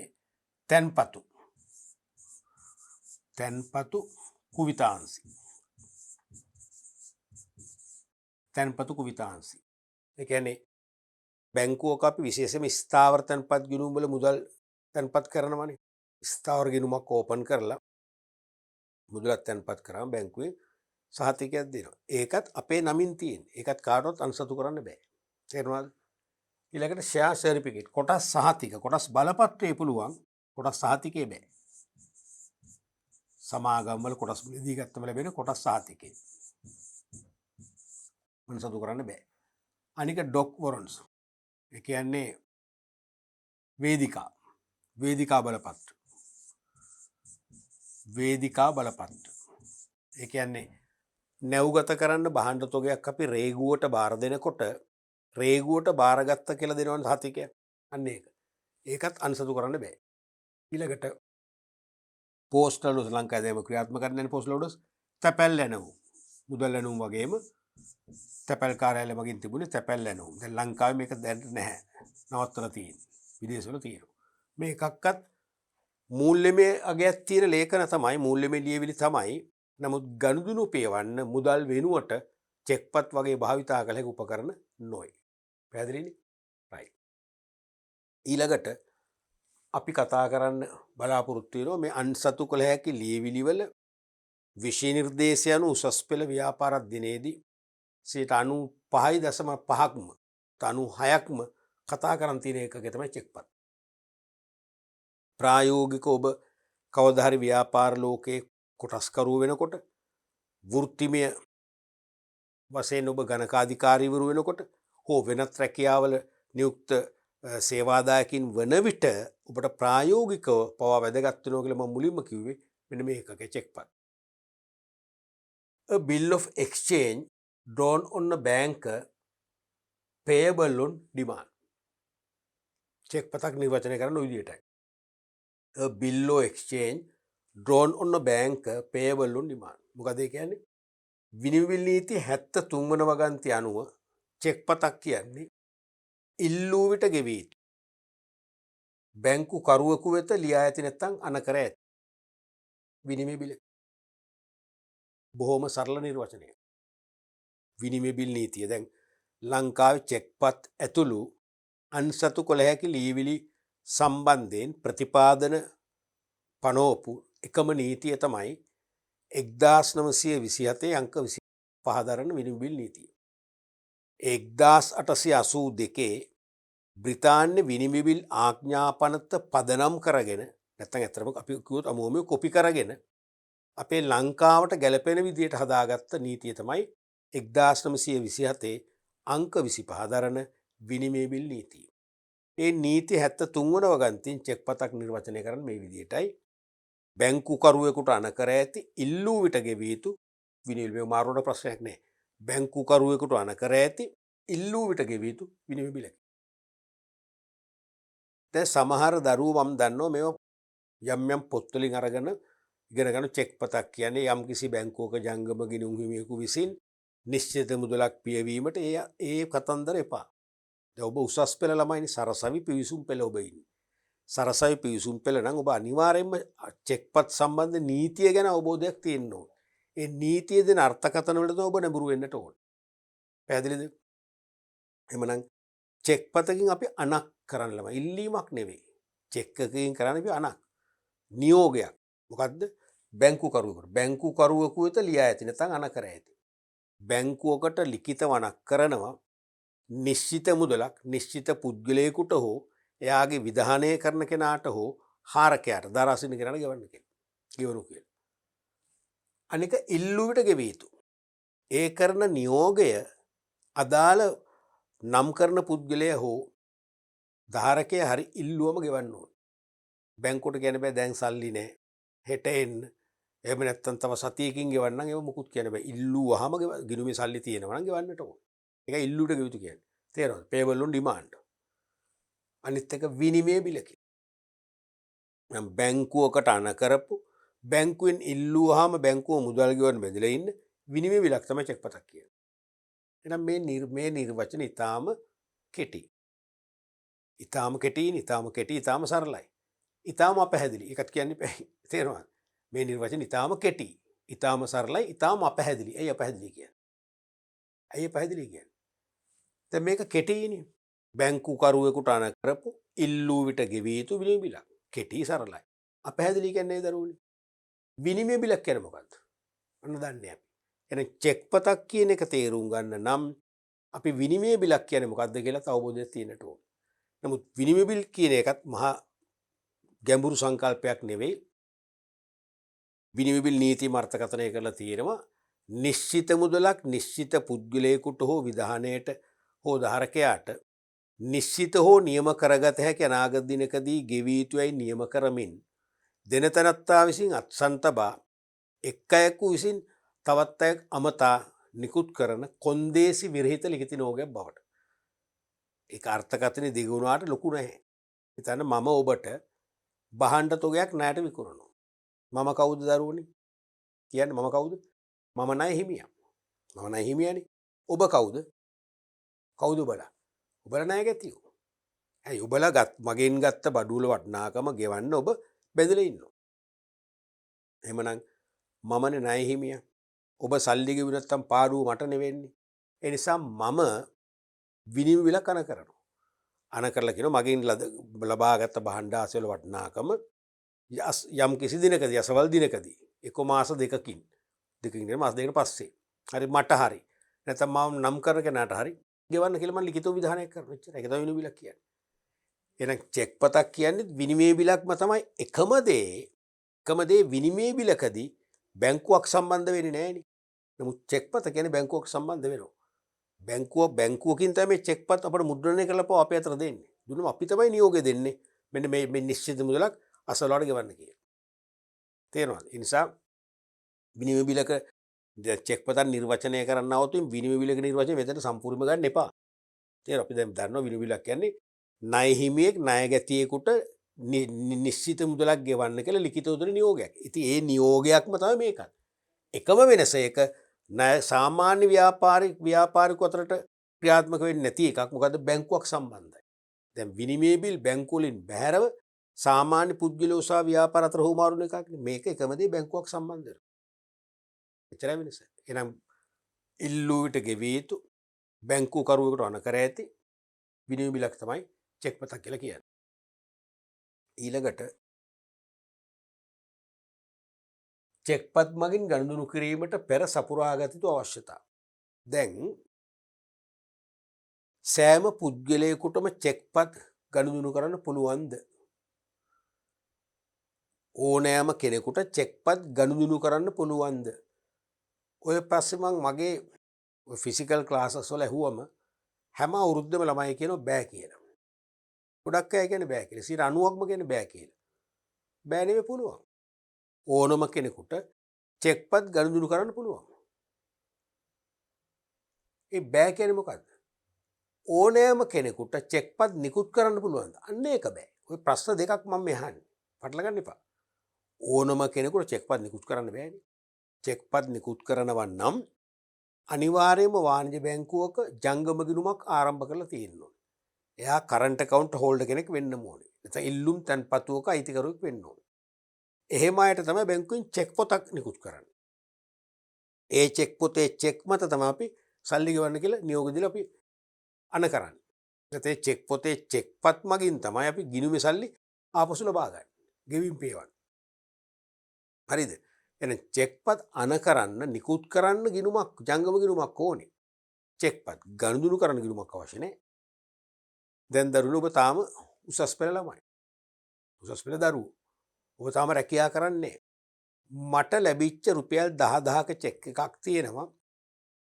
මං ඕගොල්ලන්ගේ මොනවා හරි භාණ්ඩය හෝ සේවා අරගෙන ඒක වටිනාකම 10000ක් නම් 10000 හිලව්වෙන්න මට අර චෙක් එක ඔබට දෙන්න පුළුවන්. ඔබට ඒක බාර ගන්නත් පුළුවන්. ඔබට ගිණුමක් නැහැ. ප්‍රශ්නේ බාර ගන්න පුළුවන්. ඔබ වෙන කාගේ හරි රුපියල් 10000ක බඩුව අරගෙන සල්ලි දෙනව වෙනුවට මගෙන් ගත්ත චෙක් එක ඔබට පවරලා දෙන්න බැරි? පවරලා දෙන්න පුළුවන්. දැන් ඔබ චෙක්පත් ගනුදෙනු කරා. ජංගම ගිණුමක් නැහැ. ප්‍රශ්නයක් නැහැ. චෙක්පත් ගනුදෙනු කර හරි පොයින්ට් එකටම ඉගෙන ගන්න. පොයින්ට් එකටම ඉගෙන ගන්න. තේරෙනවද? චෙක්පත් ගනුදෙනු කරන්න ගිණුමක් අවශ්‍ය නැහැ. චෙක්පත් අණ කරමින් නිකුත් කරමින් ගෙවීම් පියවන්න ගිණුමක් ඕන. මොකද්ද? ජංගම ගිණුමක් අවශ්‍යයි. එහෙනම් ජංගම ගිණුමක් නොමැති කිසි කෙනෙකුට චෙක් පොතක් බැංකුවෙන් ලැබෙන්නේ නැහැ. චෙක්පත් නිකුත් කරමින් නැත්නම් අණ කරමින් ගෙවීම් පියවන්නත් බෑ. එහෙනම් අපි දැනගන්න ඕනේ චෙක්පත් මගින් ගනුදුනු කරමින් චෙක්පත් නිකුත් කරමින් චෙක්පත් මගින් ගනුදුනු කරන්න නම් පූර්ව අවශ්‍යතාවයක් සපුරා ගන්න. මොකක්ද වාණිජ්‍ය බැංකුවක නිකම් බැංකුවකනේ වාණිජ්‍ය කමර්ෂල් බැංක් එක වාණිජ්‍ය බැංකුවක ජංගම ගිණුමක් විවෘත කරගන්න ඕන. එහෙනම් ජංගම ගිණුමක් විවෘත කිරීමේ අනුගමනය කළ ක්‍රියාපටිපාටියක් තියෙනවා. ක්‍රියාමාර්ග කිහිපයක් තියෙන එක තමයි තියෙන්නේ. මුලින්ම පළවෙනි එක තමයි වාණිජ්‍ය බැංකු ශාඛාවක එක්ක කළමනාකරු නැත්තම් නම් කළ විධායක නිලධාරියෙකු හමු වෙලා සාකච්ඡාවක් කරලා ඉල්ලීමක් කරන්න ඕන. ඒක තමයි සාමාන්‍ය සම්ප්‍රදාය. කවුන්ටරෙන් ඕපන් කරන්න බෑ ළමයි. ජංගම ගිණුමක් බැංකු කවුන්ටරෙන් ඕපන් කරන්න බෑ. තේරුණාද? වාණිජ්‍ය බැංකු ශාඛාවක කළමනාකරු හෝ නම් කළ විධායක නිලධාරියෙකු හමු වෙලා කෙටි සාකච්ඡාවක් කරලා ඉල්ලීමක් කරන්න ඕන. ඇයි මේ කවුන්ටරෙන් විවෘත කරන්න බැරි? ඉතිරි කිරීමේ ගිණුමක් කවුන්ටරෙන් පුළුවන්. ස්ථාවර තැන්පතුවක් පුළුවන් කවුන්ටර්. මැනේජර් හම්බෙන්න ඕනේ. කරන්ට් account එකට බෑ. මොකද හේතුව ඉතිරි කිරීමේ ගිණුමක් වේවා. ස්ථාවර තැන්පත් ගිණුමක් වේවා. ආරම්භ කරන්නෙත් මම ආපසු ගන්නෙත් මම. මම්ම ගිණුම විවෘත කරනවා. මම්ම සල්ලි තැන්පත් කරනවා. කවදා හරි ආපසු ගන්නෙත් මමමයි. වංචාවක් වීමේ සම්භාවිතාවය අඩුයිනේ. තේරෙනවද? මම ඕපන් කරපු ගිණුම මම ක්ලෝස් කරලා හල්ලි ගන්නවා. ප්‍රශ්නයක් නැහැනේ. නමුත් ජංගම ගිණුමක් විවෘත කරන්නේ මම. ජංගම ගිණුමක් විවෘත කරන්නේ මම. නමුත් ඒකෙන් සල්ලි ගන්නේ කවුද? මම නෙවෙයි ඕගොල්ලෝ. ඇයි? මම චෙක්පත් නිකුත් කරලා ඕගොල්ලන්ට දෙනවා. ඕගොල්ලෝ තමයි සල්ලි ගන්න. එහෙනම් ජංගම ගිණුම විවෘත කර මුදල් තැන්පත් කරන්නේ එක්කෙනෙක්. මුදල් ආපසු ගන්න වෙනත් අය. එතනදී යම් යම් වංචා සිදු වෙන්න පුළුවන්. ඒ නිසා ජංගම ගිණුම එවැනි වංචාවලින් තොරව ඊටාම පිරිසිදුව නිර්වුල් ලෙස චෙක්පත් නිකුත් කරමින් හසුරුවා ගන්න පුළුවන් කෙනෙකුට තමයි ජංගම ගිණුමක් විවෘත කරන්න දෙන්නේ. ඒ නිසා සාමාන්‍යයෙන් බැංකු කළමනාකරු හෝ නම් කළ විධායක නිලධාරියෙක් එක්සිකියුටිව් ඔෆිසර් කෙනෙක් සමග සාකච්ඡා කරලාම බැංකුකරුවෝ තේරුම් ගන්නවා මෙයාට බැංකුවටත් කරදරයක් නොවන ආකාරයෙන් එයාටත් කරදරයක් නොවන ආකාරයෙන් ජංගම ගිණුමක් පවත්වගෙන යන්න පුළුවන්ද? චෙක්පත් නිවැරදිව අනකරමින් චෙක්පත් මගින් ගනුදෙනු කරන්න පුළුවන් කෙනෙක්ද කියලා තේරුම් අරගන්න තමයි මේ සාකච්ඡාවක් අවශ්‍ය වෙන්නේ. කවුන්ටර් ඕපන් කරන් දෙන්නේ නැහැ. ඉතිරි කිරීමේ සහ ස්ථාවර තැන්පත් ගිණුම් වලට අදාළ ඇප්ලිකේෂන් එක කවුන්ටරෙන් ගන්න පුළුවන්. මොකද ගිණුම ඕපන් කරන්නෙත් මං සල්ලි ගන්න ඉන්නේ මන්නේ වංචාවක් වෙන්න බෑනේ. තේරුණාද? මෙතන එහෙම නෙවෙයි. දෙවෙනි එක තමයි නියමිත අයදුම් පත්‍රය සහ අත්සන් පත්‍රය ලබා ගැනීම. ඒ කෙටි සාකච්ඡාවන් පස්සේ තේරෙනවා නම් මෙයාට ජංගම ගිණුමක් පවත්වාගෙන යන්න පුළුවන් කෙනෙක්. මෙයාට යමක් උගත්කමක් තියෙනවා. මෙයාට චෙක්පත් මගින් ගනුදෙනු කිරීමේ අවශ්‍යතාවය තියෙනවා. කියලා හැඟෙනවා නම් අනිවාර්යයෙන්ම අපට දෙනව නියමිත අයදුම් පත්‍රයයි අත්සන් පත්‍රයයි. පැහැදිලිද? දැන් වෙනද දරුවනේ නියමිත ඇප්ලිකේෂන් එකයි අර ආදර සස්සන තබන කාඩ් එකයි දෙකක් දැන් නැහැ. දැන් ඩොකියුමන්ට්ස් අඩු කරගෙන යන එකනේ කරන්නේ දැන් ලෝකේ. ඒ දැන් තියෙන එකම ඇප්ලිකේෂන් එක යට කොටස තියෙනවා වෙනම ආදර සස්සන දාන වෙනම කොටුවක්. දැන් දෙකක් වශයෙන් තමයි ලියන්නේ. ලිව්වට ඇත්තටම ප්‍රැක්ටිකලි තියෙන්නේ එකයි කියන එක මම මේ කියන්නේ. තේරෙනවද? නියමිත අයදුම් පත්‍රය සහ අත්සන් පත්‍රය කිව්වම දෙකක් වශයෙන් අපි ලිව්වට තියෙන්නේ ඇත්තටම එකයි. අපි දැන් ඒ කෙටි සාකච්ඡාවේදී බැංකුව සෑහීමකටපත් වෙනවා නම් මෙයාට කරන්ට් account එකක් ඕනේ. මෙයාට කරන්ට් account එකක් මගින් චෙක්පත් ගනුදෙනු කිරීමේ අවශ්‍යතාවයක් තියෙනවා. ඒ සඳහා මෙයාට දැනුම තියෙනවා කියලා දැනනවා විතරයි ඇප්ලිකේෂන් අපිට නිකුත් කරන්න. පැහැදිලිනේ? ඊළඟට අයදුම්පත සම්පූර්ණ කර අත්සන් පත්‍රය තුල ආදර සස්සන ගන්නට ඕන. බොහොම සරල අයදුම් පත්‍රයක් ඕක. අපේ නම, ලිපිනය, අපි කරන රැකියාව බොහෝ වෘත්ති දාන්න තියෙනවා. හරිද? ඒ වගේ බොහොම සරල අපේ ඩෙන්ටිටි කාඩ් එකේ නැත්නම් ජාතික හැඳුනුම්පත් අංකය දාන්න තැනක් තියෙනවා. ස්ත්‍රී පුරුෂ භාවය දාන්න. ඒ වගේ පොඩි දෙයක් පුරවන්න තියෙනවා. පුරවලා ඒ නියමිත ආදර සස්සන සදා වෙන් කරපු ස්ථානයේ අපි අපේ ආදර සස්සන තබන්නට ඕනේ. හේතුව අපි ජංගම ගිණුම පවත්වගෙන යන්නේ කොයිතාක් කල්ද. ඒ මුළු කාලය පුරාම අපි නිකුත් කරන සෑම චෙක් පතකම තබන්නත් ඕනේ ඒ බැංකුවට බාර දෙන ඒ ආදර්ශ අස්සනමයි. අස්සන අසමාන නම් බැංකුවෙන් ගෙවීම් කරන්නේ. ඒ චෙක්පත් ප්‍රතික්ෂේප කරනකොට අපි ඒකට කියනවා අගරු කරනවා කියලා. තේරුණාද? ඒ නිසා අපි ගිණුම විවෘත කරද්දී බැංකුවට බාර දෙන ආදර්ශ අස්සන තමයි ජංගම ගිණුම තිබෙන තුරාවට අවුරුදු 20ද 50ද 100ක්ද අපි පාවිච්චි කරන්න ඕනේ. ඊළඟට හතරවෙනි එක. ඉන්පසු එම බැංකුවේ පැරණි ගිණුම් හිමියෙකු විසින් හඳුන්වා දීමක් කරමින් අයදුම්පතෙහි නියමිත ස්ථානයේ අත්සන් තබා සාධි කරන්නත් ඕනේ. එතකොට සාමාන්‍යයෙන් ඉතිරි කිරීමේ ස්ථාවර ගිණුමක් විවෘත කරනකොට වෙනත් බාහිර හඳුන්වා දීමක් අවශ්‍ය වෙන්නේ නැහැ. ජංගම ගිණුමක් විවෘත කිරීමේදී එම බැංකුවේම පැරණි ගිණුම් හිමියෙක් හඳුන්වා දීමක් කරන්නම ඕනේ. එහෙම පරිචයක් එංගලන්තෙත් තියෙනවා ලංකාවෙත් තියෙනවා. මොකක්ද හේතුව? වාණිජ බැංකුවකට සාමාන්‍යයෙන් ජංගම ගිණුම් හිමියා තා විශ්වාසවන්ත කෙනෙක් වෙන්න ඕනේ.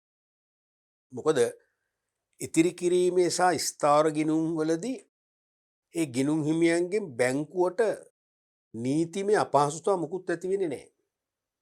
නමුත් ජංගම ගිණුමේදී වෙන්න පුළුවන්. හේතුව ගිණුම විවෘත කරේ ගිණුම් හිමිය වුණාට චෙක්පත් අරගෙන ඒ ගිණුමෙන් මුදල් ආපසු ගන්න එන්නේ ගිණුම් හිමිය නෙමෙයි පිටස්තර අය. ඒ නිසා පිටස්තර අයට චෙක්පත් නිකුත් කිරීමේදී කිසිදු වංචාවක් නොවන ආකාරයට බැංකුවට කිසිම නෛතික අපහසුතාවයක් ඇති නොවන ආකාරයට චෙක්පත් අන කරන්න පුළුවන් විශ්වාසවන්ත අවංක ගනුදෙනුකරුවෙක් වෙන්න ඕනේ. ඒ බව එම බැංකුවේ විශ්වාසයේ දිනාගත්ත පැරණි ගිණුම් හිමියෙක් සාතික කරන්න ඕනේ. ඒ නියමිත අයදුම් පත්‍රයේ යට කොටසේ තියෙන වෙනම කොටසක් යට කරන්න. සාමාන්‍යයෙන් ඒ පැරණි ගිණුම් හිමියෙක් කියන්නේ ජංගම ගිණුමක් විවෘත කළ දැනට අඩුම අවම මිනිමම් අඩුම මාස 6ක්වත් පරණ කෙනෙක්. අවුරුදු 5ක් යන්න වඩා හොඳයි. එම බැංකුවෙන් වෙන්න ඕනේ. දැන් අපි ලංකා බැංකුවේ නම් කරන්ට් account එක ඕපන් කරලා ලංකා බැංකුවෙම පැරණි ගිණුම් හිමියෙක් වෙන්න ඕනේ. මහජන බැංකුව කෙනෙක් වෙන්න බෑ. එතකොට යාට තියෙනවා අපේ නම දාන්න. අපි නම් ගිණුම ඕපන් කරන්න යන අලුතෙන් අපේ නම දාලා එයා දාන්න තියෙනවා මේ පුද්ගලයා මම වසරක පමණ කාලයක සිට එක වසර 3ක නැත්නම් වසර 5ක නැත්නම් උපන්දා සිට එහෙම දාන්න පුළුවන්. උත් එහෙම දාන්නේ නැහැ. සාමාන්‍යයෙන් දාන්නේ වසරක පමණ කාලයක සිට දන්නා හඳුනන විශ්වාසවන්ත අයෙකු බව මෙයින් සහතික කරමි කියලා වාක්‍යයක් ලියලා එයා අස්සන් කළ දිනේ දාලා එයා ගිණුම් අංකේ දානවා. ඒක තමයි හඳුන්වා දීම. එතකොට බැංකුවේ විශ්වාසය වැඩි වෙනවා. මමත් ඔබට දෙන අවවාද තමයි දැන් මමත් මේ වන විට එක ජංගම ගිණුම් 50ක් 60ක් ගණන් කරුත් විවෘත කරන මම හඳුන්වා දීම් කරලා තියෙනවා. ඒ සෑම අවස්ථාවකම මමත් කළේ වසරක පමණ කාලයක සිට දන්නා හඳුනන කෙනෙක් විතරයි කිව්වේ. ඉන් එහාට දාන්න යන්න බෑ. තමන් වැඩි හොඳට තමන්ගේ මිත්‍රකමට ඥාතිකම පෙන්වන්න වසර 25ක සිට 30ක සිට දන්නකොට ඒව දාන්න යන්න එපා. හේතුව වැරදිලාවත් මේ ගිණුම් හිමියා බැංකුවට වංචාවක් කරොත් හරි බැංකුව අපහසුතාවයට පත්වන ආකාර හැසිරීමක් තුළින් හරි ප්‍රශ්නයක් වුණොත් එහෙම එක තමන්ටත් හොඳ නැහැ. වසරක පමණ කාලයේ සිට දන්නවා කිව්ව අපිට ටිකක් බේරිල්ලක් තියෙනවනේ chance එකක් තියෙනවනේ. අපි එහාට ගැඹුරට දන්නේ නැහැ. ඒ නිසා කවදා හරි ඔබත් අස්සම් කරන්න ඕනේ. වසරක පමණ කාලයක සිට දන්නා හඳුනන කෙනෙක් වශයෙන් මිසක වසර 10 15 දාන්න යන්න එපා. පැහැදිලිනේ? right. ඊට පස්සේ අවශ්‍ය අවම තැන්පත් මුදල විවහාර මුදලින් සම්පූර්ණ කළ අයදුම් පත අත්සන් පත සමග බැංකුවට බාර දෙනවා. දැන් ජංගම ගිණුමක් විවෘත කරන්න ළමයි අවම තැන්පත් මුදලක් තියෙනවනේ. ඊට ඕන ගණන් බෑ. ඒක බැංකුව අනුව සහ ශාඛා අනුව අසමාන වෙනවා. තේරුණාද? දැන් ලංකා බැංකුවේ කරන්ට් account එකක් ඕපන් කරන්න අවශ්‍ය අවම මුදල් රුපියල් ලක්ෂයක් නම් ඒක කමර්ෂල් බැංකුවේ ලක්ෂ 5ක් වෙන්න පුළුවන්. බැංකුව අනුව. අනික ශාඛාව අනුව. අපි බැංකු පාඩමේදී කතා කරා බැංකු ශාඛා වර්ග 5ක් තියෙනවනේ. සුපර් ග්‍රේඩ්, ABCD කියලා. සුපර් ග්‍රේඩ් එකේ කියන්නේ සුපිරි ශ්‍රේණියේ ශාඛාවක රුපියල් ලක්ෂයක් නම් ඕපන් කරන්න D ශ්‍රේණිය රුපියල් 10000ක් වෙන්න පුළුවන්. ඒකත් බැංකුව අනුව ශාඛාව අනුව වෙනස් වෙනවා. පැහැදිලිනේ? ඒ වගේ බැංකුව හා ශාඛාව අනුව වෙනස් වන අවම තැන්පත් මුදල කාසියා නෝට්ටු වලින්ම ඕනේ, චෙක්පත් වලින් බෑ. කාසියා නෝට්ටු වලින්ම බාර දෙනවා අයදුම් පත්‍රය සහ අත්සන් පත්‍රය සමග. බාර දුන්නම තමයි ජංගම ගිණුම ඔබ වෙනුවෙන් බැංකුව විවෘත කරන්නේ. ඇයි මේ කාසියා නෝට්ටු වලින් ඉල්ලන්නේ? දැන් වෙන කෙනෙක්ගේ ලැබුණු චෙක් එකක් තියෙනවා කියලා හිතන්න රුපියල් ලක්ෂයක. අපි ඇප්ලිකේෂන් එකත් එක්ක ඒ චෙක් එක දෙනවා. දුන්නම ගිණුම ඕපන් කරා කියන්නකෝ. ඒ චෙක් එක නිෂ්කාශන හරහා යොමු කරනවනේ ගෙවන බැංකුවට. චෙක්පතේ අයිති බැංකුවට. චෙක්පතේ අයිති බැංකුවට ගියාම චෙක්පත අගරු කරනවා. ගිණුමේ සල්ලි නැහැ. එක්ක ගිණුම් හිමියා මිය ගිහිල්ලා. තේරෙනවද? එහෙම නැත්නම් චෙක්පත දීලා තියෙන වැරදි. අවිධිමත්. මොනවා හරි හේතුවක් මත. දැන් මොකද උනේ? දැන් ඒ චෙක්පත අගරු උනායි කියන්නේ දැන් බැංකුව ගිණුම විවෘත කරලා දින කොහොමද නොමිලේනේ. තේරෙනවද කතාව? චෙක්පත් මගින් ජංගම ගිණුම් නෙමෙයි ඕනම ගිණුම විවෘත කරන්න බැරි එකයි දරුවනේ. හේතුව මට ලැබිච්ච චෙක් එකෙන් මං වෙනුවෙන් account එකක් ඕපන් කළාට ඒ චෙක් එක පස්සේ අගරු වුණොත් එහෙම මගේ බැංකුව මට ගිණුමක් විවෘත කරලා තියෙන්නේ නොමිලේ වෙනවනේ. අන්න ඒ තර්ක නිසා ගිණුම ආරම්භ කිරීමට අනිවාර්යයෙන්ම ව්‍යවහාර කාසියා නෝට්ටු ඕනෙමයි. හැබැයි ගිණුම විවෘත කළා ඒ මොහොතේ මාර චෙක් එක බැර කරන්න පුළුවන්. නිසා චෙක් එකෙන් ගිණුමක් විවෘත කරන්න බෑ. පැහැදිලිද? ඇයි චෙක් එක අගරු වුණොත් බැංකුව ගිණුම විවෘත කරලා තියෙන්නේ නොමිලේ වෙන නිසා. තේරෙනවද? ඒ නිසා අනිවාර්යයෙන්ම ඒ කියන්නේ දැන් අවශ්‍ය අවම තැන්පත් මුදල ව්‍යවහාර මුදලින්ම ඉල්ලා සිටින්නේ ඒකයි. හරිනේ? එහෙනම් අවම තැන්පත් මුදල සම්පූර්ණ කළ ඇදුම්පත අත්සන් පත සමග බාර දුන්නම බැංකුව ඊට පස්සේ ජාතික හැඳුනුම්පතේ සාමාන්‍ය පිටපතක් අපේ ලබා ගන්න ඕමයි. ඩෙන්ටිටි කාඩ් එකේ කොපියක් බැංකුව එහෙම තමයි ලබා ගන්නවා. ඊට පස්සේ ගිණුම බැංකුව විවෘත කරනවා. අපි වෙනුවෙන් account එකක් ඕපන් කරලා බැංකුවේ ලෙජරේ පොදු ලෙජරේ තුල account එකක් ඕපන් කරලා බැංකුව සතු වටිනා වස්තුවක් අපිට දෙනවා. මොකක්ද? චෙක් පොතක් දෙනවා. චෙක් පොතක් දෙනවා. චෙක් පොත දෙන්නේ මොකටද? ඒ චෙක් පොතේ චෙක්පත් වලින් තමයි අපි ගෙවීම් කරන්නේ. ගනුදෙනු පියවර. පැහැදිලිද? උත්තරයි. මෙන්න මේ වගේ ජංගම ගිණුමක් විවෘත කිරීමෙන් අනතුරුව තමයි චෙක් පොතක් ලැබිලා චෙක්පත් මගින් බැංකුවට අපිට නියෝග දීලා යම් මුදල් යම් අයට ගෙවන්න කියලා නියෝග දීලා ගෙවීම් පියවන්න පුළුවන් වෙන්නේ එතකොටයි. ඒ නිසා ජංගම ගිණුමක් නොමැති නම් චෙක්පත් අපර නිකුත් කියන චෙක්පත් ගනුදෙනු කරන්න පුළුවන්. චෙක්පත් නිකුත් කරලා ගෙවීම් පියවන්න බෑ. ඒ සඳහා ජංගම ගිණුම අත්‍යවශ්‍යමයි. පැහැදිලිනේ? රයිට්. ඊළඟට අපි බලමු චෙක්පත් වලට අදාළ මූලික සංකල්ප. දැනගන්න ඕන කොටසක් මේක. දැනගන්න ඕන කොටසක්. මම එහෙම කියන්නේ දැන් එකක් තමයි හේතු දෙකක් නිසා. එකක් තමයි මේ මූලික සංකල්ප ඍජු ප්‍රශ්න වශයෙන් අහනවා. විශේෂයෙන්ම කෙටි හා නිශ්චිත පිළිතුරු අපේක්ෂා කරන ප්‍රශ්න මතකයිනේ වාස්තවික පේපර් එකේ. ඒ වගේ ඍජු ප්‍රශ්න වශයෙන් අහන නිසාත් විභාගයට අපිට ලකුණු ගන්න කොහොමත් පිළිතුරු වශයෙන් ලියන්න වෙනවා. දෙවැනි එක තමයි ඇතැම් චෙක්පත් සම්බන්ධ පිළිතුරු ලියනකොට ඒ පිළිතුරු වලදී මේ සංකල්ප අපට ඇටච් කරන්න වෙනවා. මේ සංකල්ප සම්බන්ධ කරලා තමයි උත්තරේ දිගහරින්න වෙන්නේ. මේ සංකල්පීය වචනේ පාවිච්චි නොකර අපට උත්තරයක් ගොඩනගන්න බෑ. මං කියන එක තේරෙනවද? දැන් උදාහරණයක් වශයෙන් ගෙවන බැංකුව නැත්නම් නිකුත් කරන බැංකුව කියන වචන දෙක පාවිච්චි නොකර සමහර තැන්වල අපට උත්තර ලියන්න බැරි වෙනවා. අන්න ඒ නිසා එකක් තමයි මේ සංකල්ප ගැන ඍජු ප්‍රශ්න අහනවා. දෙවැනි එක මෙන්න මේ සංකල්පීය වචන ඇතැම් විභාග පිළිතුරු වලට අනිවාර්යෙන් පිළිතුරු ගොඩනගන්න මුල පුරන්න දායක කරගන්න වෙනවා. ඒ නිසා අපිට මේවා කොහෙත්ම අමතක කරන්න බෑ. සමහරට විභාගයට යන ගන්නේ ජීවිත කාලෙම අපේ ඔලුගෙඩිය තියෙන්නට ඕන. හරිනේ? පළවෙනි එක තමයි අනකරු. ඉංග්‍රීසියෙන් කියන ඩ්‍රෝව කියලා. ඒ කියන්නේ නිශ්චිත මුදලක් ගෙවන ලෙසට චෙක් පතක් මගින් බැංකුවට නියෝගයක් නිකුත් කරනු ලබන ජංගම ගිණුම් හිමියා. දැන් චෙක්පත් නිකුත් කරලා බැංකුවට කියනවනේ මෙන්න මෙච්චර මුදලක් ගෙවන්න කියලා. කියන්නේ කවුද? ජංගම ගිණුම් හිමියා. එයාට අයිතිකාරය. හරිද? අන්නේ නිශ්චිත මුදලක් කියන්නේ චෙක් පතේ දාන මුදලක් නේ. දැන් චෙක් පතේ කියන්නේ අපි චෙක් පත අපි තියන්නේ බැංකුවට කැමති ගාණක් ගෙවන්න. රුපියල් ලක්ෂයක් ගෙවනු. මිලියන 5ක් ගෙවනු ආදී වශයෙන් කියනවනේ.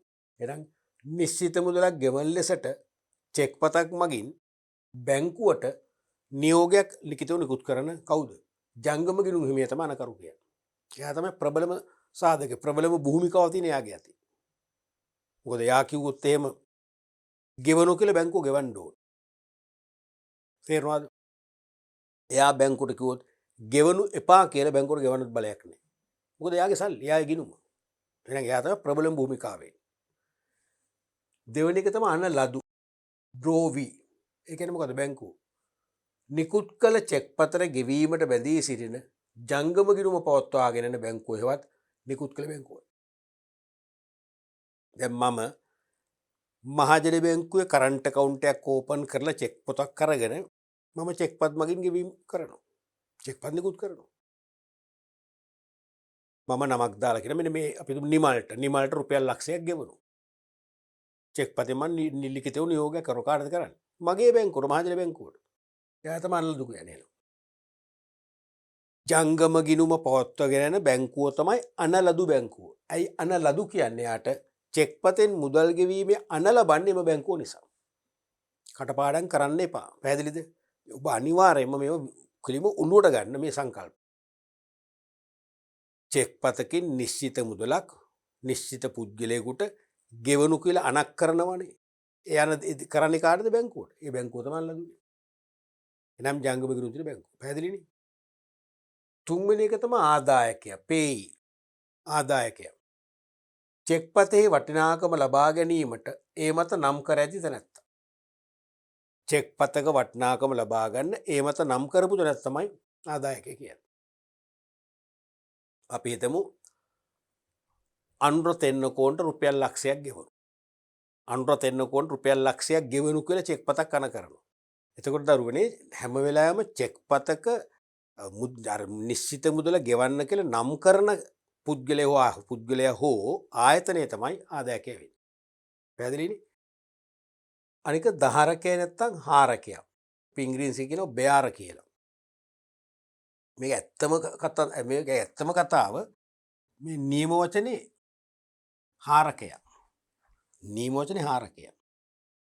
මේක තමයි හොඳම නිවැරදිම ක්‍රමය. දහරකයත් ඉතින් හරි. අපි එක හරි ලකුණක් විතර දානවා නිසා. තේරුණාද? භාවිතයේ වැඩිපුර තියෙන දහරකයයි. නමුත් නියම සිංහල නීති පරිචය අනුව වචනේ තමයි හාරකයා, බෙයාර. අර දහරකය කියන වචනේ වල තියෙන දැන් චෙක් පතක් දරාගෙන ඉන්නවා කියන අර්ථයෙන්. චෙක් පතක් දැන් ඕගොල්ලන්ගෙන් චෙක් එකක් මට දෙනවා. මං අතේ දරාගෙන ඉන්නවා. ඒ තේරුමින් මේ දහරකය කියනවා ඇත්තේ. තේරෙනවද? නමුත් හරි වචනේ හාරකේ. ඒ නිසා මේ වචන දෙකම පේපර් එකේ මාරුට ඇවිල්ලත් තියෙන ඉස්සරහට තියෙන්නේ. ඒ කියන්නේ තරම් වරු වෙන්න එපා. තේරෙනවනේ? හාරකයා දහරකයා. මේ කියන්නේ කිසියම් දිනකට චෙක් පතේ වටිනාකම ලබා ගැනීමට එය හිමි කරගෙන සිටින තැනැත්තා. කිසියම් දිනකට චෙක් පතේ වටිනාකම ලබා ගැනීමට ඒ චෙක් පත හිමි කරගෙන සිටින පුද්ගලයා තමයි දහරකයා නැත්නම් හාරකයා කියන්නේ.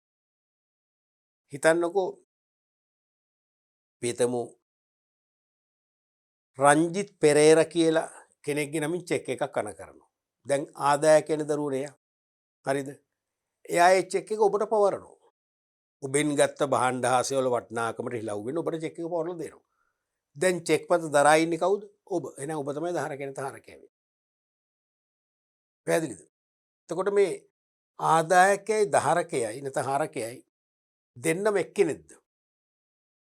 දෙන්නම එක්කෙනෙක් වෙන්න පුළුවන්. දෙන්නෙක් වෙන්න පුළුවන්. උදාහරණයක් වශයෙන් මම හිතන්නකෝ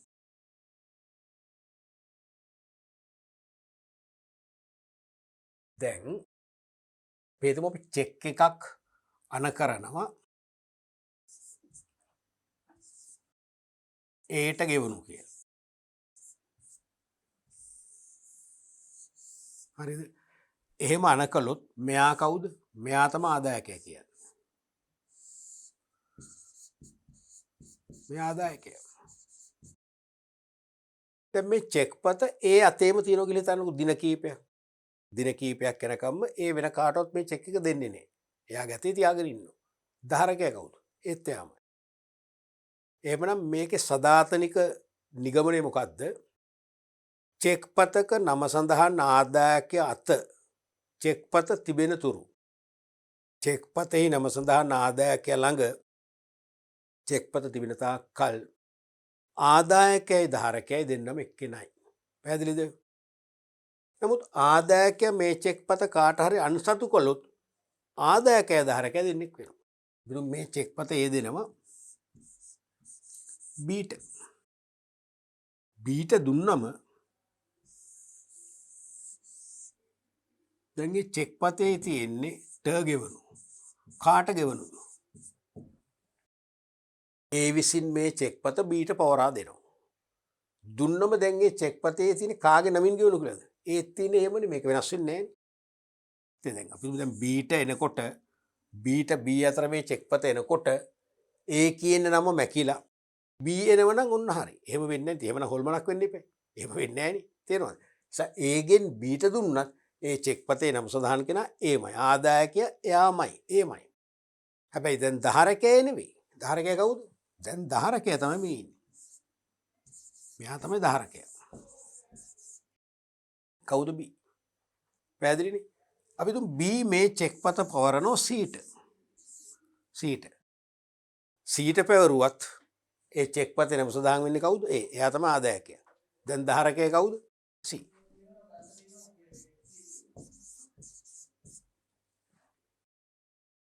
දැන් ධාරකයා කවුද? සී. සී අපි හිතමු මේ චෙක්පත පවරනෝ ඩීට. දැන් ධාරකයා කවුද? මෙයා. ආදායකයා කවුද? තාමත් එහෙම තමයි. හැබැයි ආදායකයට බලයක් නැහැ. දැන් ආදායකයයි ධාරකයයි දෙන්නම එක්කෙනා වෙනවනේ පළවෙනි අවස්ථාවේ. එතකොට එයා ප්‍රබලයි. මේ චෙක්පතේ සල්ලි හිමි වෙන්නේ ඒට.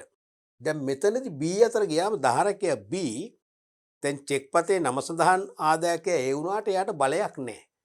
එයාට දැන් සල්ලි හම්බෙන්නේ කාටද? Bට. මේ අවස්ථාවේදී Cට. මේ අවස්ථාවේ Dට. තේරෙනවද? එහෙනම් ඒට සල්ලි ලබාගත හැකි එකම අවස්ථාව පළවෙනි අවස්ථාව විතරයි. ආදායකයයි ධාරකයයි දෙන්නම එක්කෙනෙක් නම් පමණයි. තේරෙනවද? D ගෙන් මේ චෙක් එක නැවත යනවා ඊට. දැන් ධාරකයා කවුද? ඔච්චරයි. මොකද්ද නිගමනය? චෙක්පතක නම සඳහන් ආදායකයා අතේ තිබෙන තාක්කල් පමණක් ආදායකයයි ධාරකයයි දෙන්නම එක්කෙනයි. ආදායකයයි ධාරකයයි දෙන්නම එක්කෙනයි.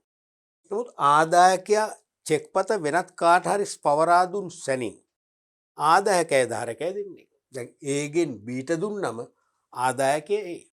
බී ධාරකයා. බී සීට පැවරුවම ආදායකයා ඒ ධාරකයා සී. සී ඩීට පැවරුවම ආදායකයා ඒත් ඒමයි ධාරකයා කවුද? ඩී. පැහැදිලිනේ? රයිට්. ඊළඟට අපි බලමු ඊළඟ පස්වෙනි සංකල්පේ නිකුත් කරන බැංකුව.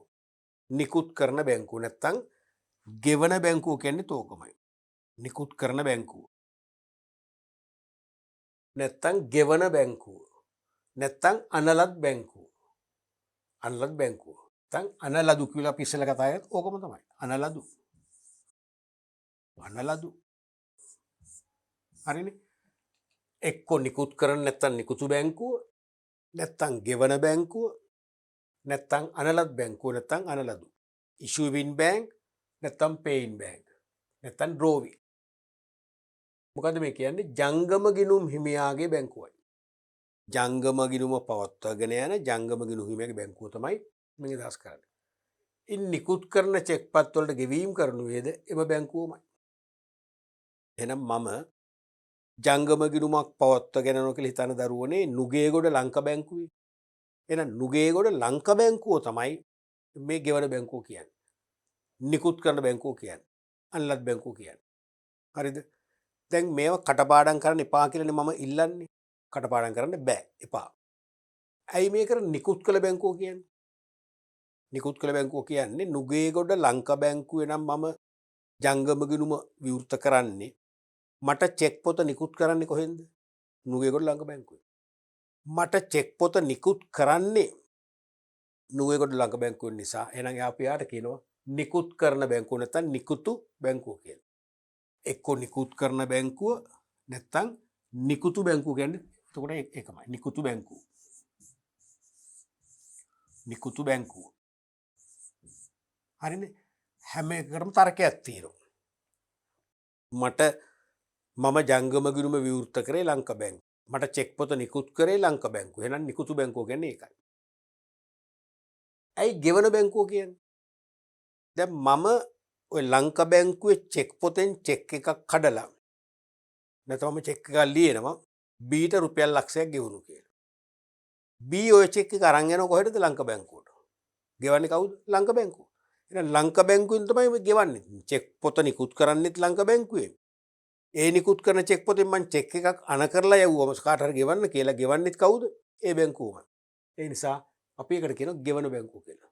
දැන් තර්කෙ මතකද? තර්කේ කටපාඩම් කරන්න බෑ. එහෙනම් චෙක් පොත නිකුත් කරන නිසා ජංගම ගිණුම් හිමියාගේ බැංකුව නිකුත් කරන බැංකුව කියලා කියනවා. අපි නිකුත් කරන චෙක් පතර ගෙවන්නෙත් ඒ බැංකුව නිසා අපි ගෙවන බැංකුව කියලා කියනවා. එහෙනම් අපි චෙක් පතෙන් කියනවා රුපියල් ලක්ෂයක් බීට ගෙවනු. අපි ලිඛිතව අනක් දෙනවා. ඒ අන ලබන්නේ කවුද? ඒත් ඒ බැංකුවමනේ. ඒ නිසා තමයි අනලත් බැංකුව කියන්නේ. තනලදු කියන්නේ. හරි එහෙනම් අනලත් බැංකුව, නිකුතු බැංකුව, ගෙවන බැංකුව තුනම එක. ඒ කියන්නේ ජංගම ගිණුම් හිමියාගේ බැංකුව. ඕක අනිවාර්යයෙන්ම අපට ලියන්න වෙන තැනක් තියෙනවා. මම පෙන්නන්නම් ඉස්සරහට තේරෙනවා. නිසා මේ වචනේ හුරු වෙන්න දැන් ඔබට ගෙවන බැංකුව නැත්නම් නිකුතු බැංකුව ඒක අන්ලත් බැංකුව කියන වචන ඔබේ මනස තුල නිතරම පළපදියෙන් වෙලා නැත්නම් සමහර අවස්ථාවල විශේෂයෙන්ම රේඛිත චෙක්පත් විවෘත චෙක්පත් අර්ථකථනය කරන්න නිතරම එනවනේ. ඒ අර්ථකථනය කරද්දී මොකද වෙන්නේ? ඔබ අනිවාර්යයෙන්ම මොකද වෙන්නේ? બ્લોක් වෙනවා. ඔබට උත්තරේ එන්නේ නැහැ.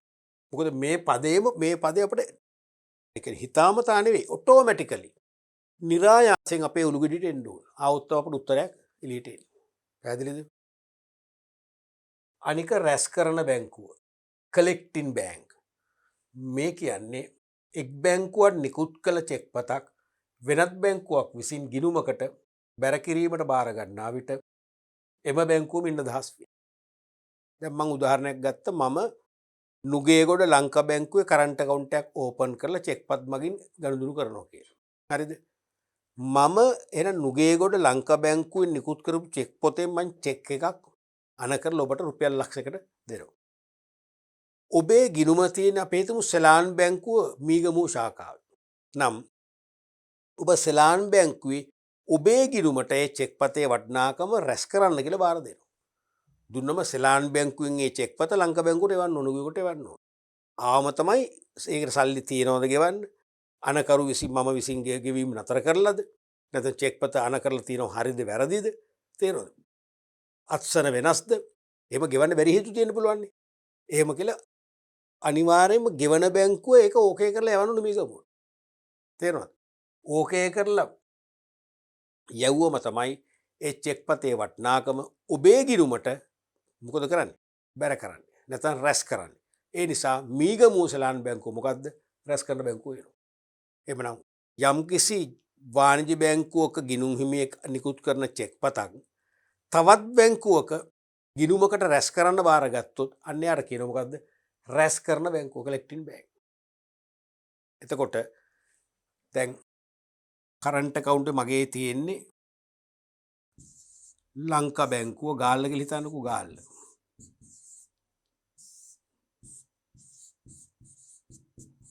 ජංගම ගිණුම මේ. ඊට පස්සේ අපි හිතමු සම්පත්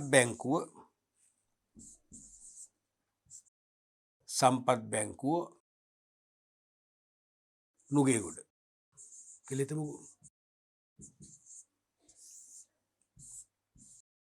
ජංගම ගිණුම B. දැන් ඒ විසින් චෙක් එකක් නිකුත් කරනවා මෙයාට. රුපියල් 10000ක චෙක් එකක්. හරිද? චෙක් එක නිකුත් කරාම මේ බැංකුව මොකක්ද එතකොට? මේක තමයි නිකුතු බැංකුව කියන්නේ. හරිනේ? එහෙනම් මෙයා නිකුතු බැංකුව වෙනවා. ඇයි චෙක් පත නිකුත් කරෙත් මෙහෙන් නිකුතු බැංකුව. ගෙවන බැංකුව වෙන්නේ මෙයාමයි. තේරුණාද? ඊට පස්සේ මේ චෙක් එක සම්පත් බැංකුවේ නුගේගොඩ බීගේ ගිණුමට රැස් කරන්න කියලා බී බාර දෙනවා. එහෙනම් බී තමයි මේ චෙක් පත ලංකා බැංකුවෙන් චෙක් පතේ වටිනාකම අරගෙන මෙයා ගිණුමට රැස් කරන්නේ. ඒ නිසා මෙයාට කියනවා රැස් කරන බැංකුව කියලා. රැස් කරන බැංකුව. එහෙනම් මෙතන මෙයාගේ ගිණුමට හර වෙනවා 10000ක්. සම්පත් බැංකුවේ මෙයාගේ ගිණුමට පස්සේ බැර කරන රුපියල් 10000ක්. රැස් කරන නිසා තමයි රැස් කරන බැංකුව කියන්නේ. ඊළඟට සදාතනිකව සම්පත් බැංකුව නුගේගොඩ රැස් කරන බැංකුවද නැහැ. සදාකාලිකව ලංකා බැංකුව ගාලා නිකුතු බැංකුවද නැහැ. මේ චෙක් පත සම්බන්ධයෙන්. අපි හිතමු මෙහෙන් 5000ක චෙක් එකක් එවනවා මෙහෙට. දැන් මොකද වෙන්නේ? 5000 චෙක් පත නිකුත් කළේ සම්පත් බැංකුව නුගේගොඩ. එහෙනම් සම්පත් බැංකුව දැන් කවුද? නිකුත් කළ බැංකුව නැත්නම් ගෙවන බැංකුව. දැන් රැස් කරන බැංකුව කවුද? ලංකා බැංකුව. ඒ වගේ සෑම වාණිජ බැංකුවක්ම වර එක නිකුතු බැංකුවක් වෙනවා, වර එක රැස් කරන බැංකුවක් වෙනවා. නිකුතු බැංකුවක් වෙන්නේ කොහොමද? ඒ බැංකු ශාඛාවේ ජංගම ගිණුම් හිමියෝ චෙක්පත් නිකුත් කරන විට අනිවාර්යයෙන් මේ බැංකුව නිකුතු බැංකුව වෙනවා. ඒ චෙක්පත් වෙනත් බැංකුවල ගිණුම් වලට බැර කරන්න බාර දෙනකොට ඒ වෙනත් බැංකුව මොනවද? රැස් කරන බැංකුව වෙනවා.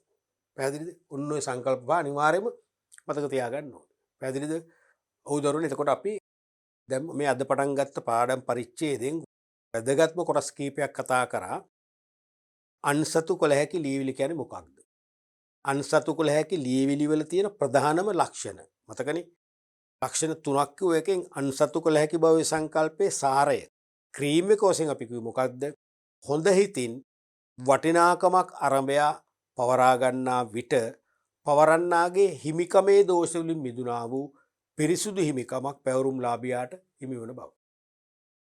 ඒ කියන්නේ ඕනම සොරකම් කරපු චෙක් එකක් වුණත් කමක් නැහැ.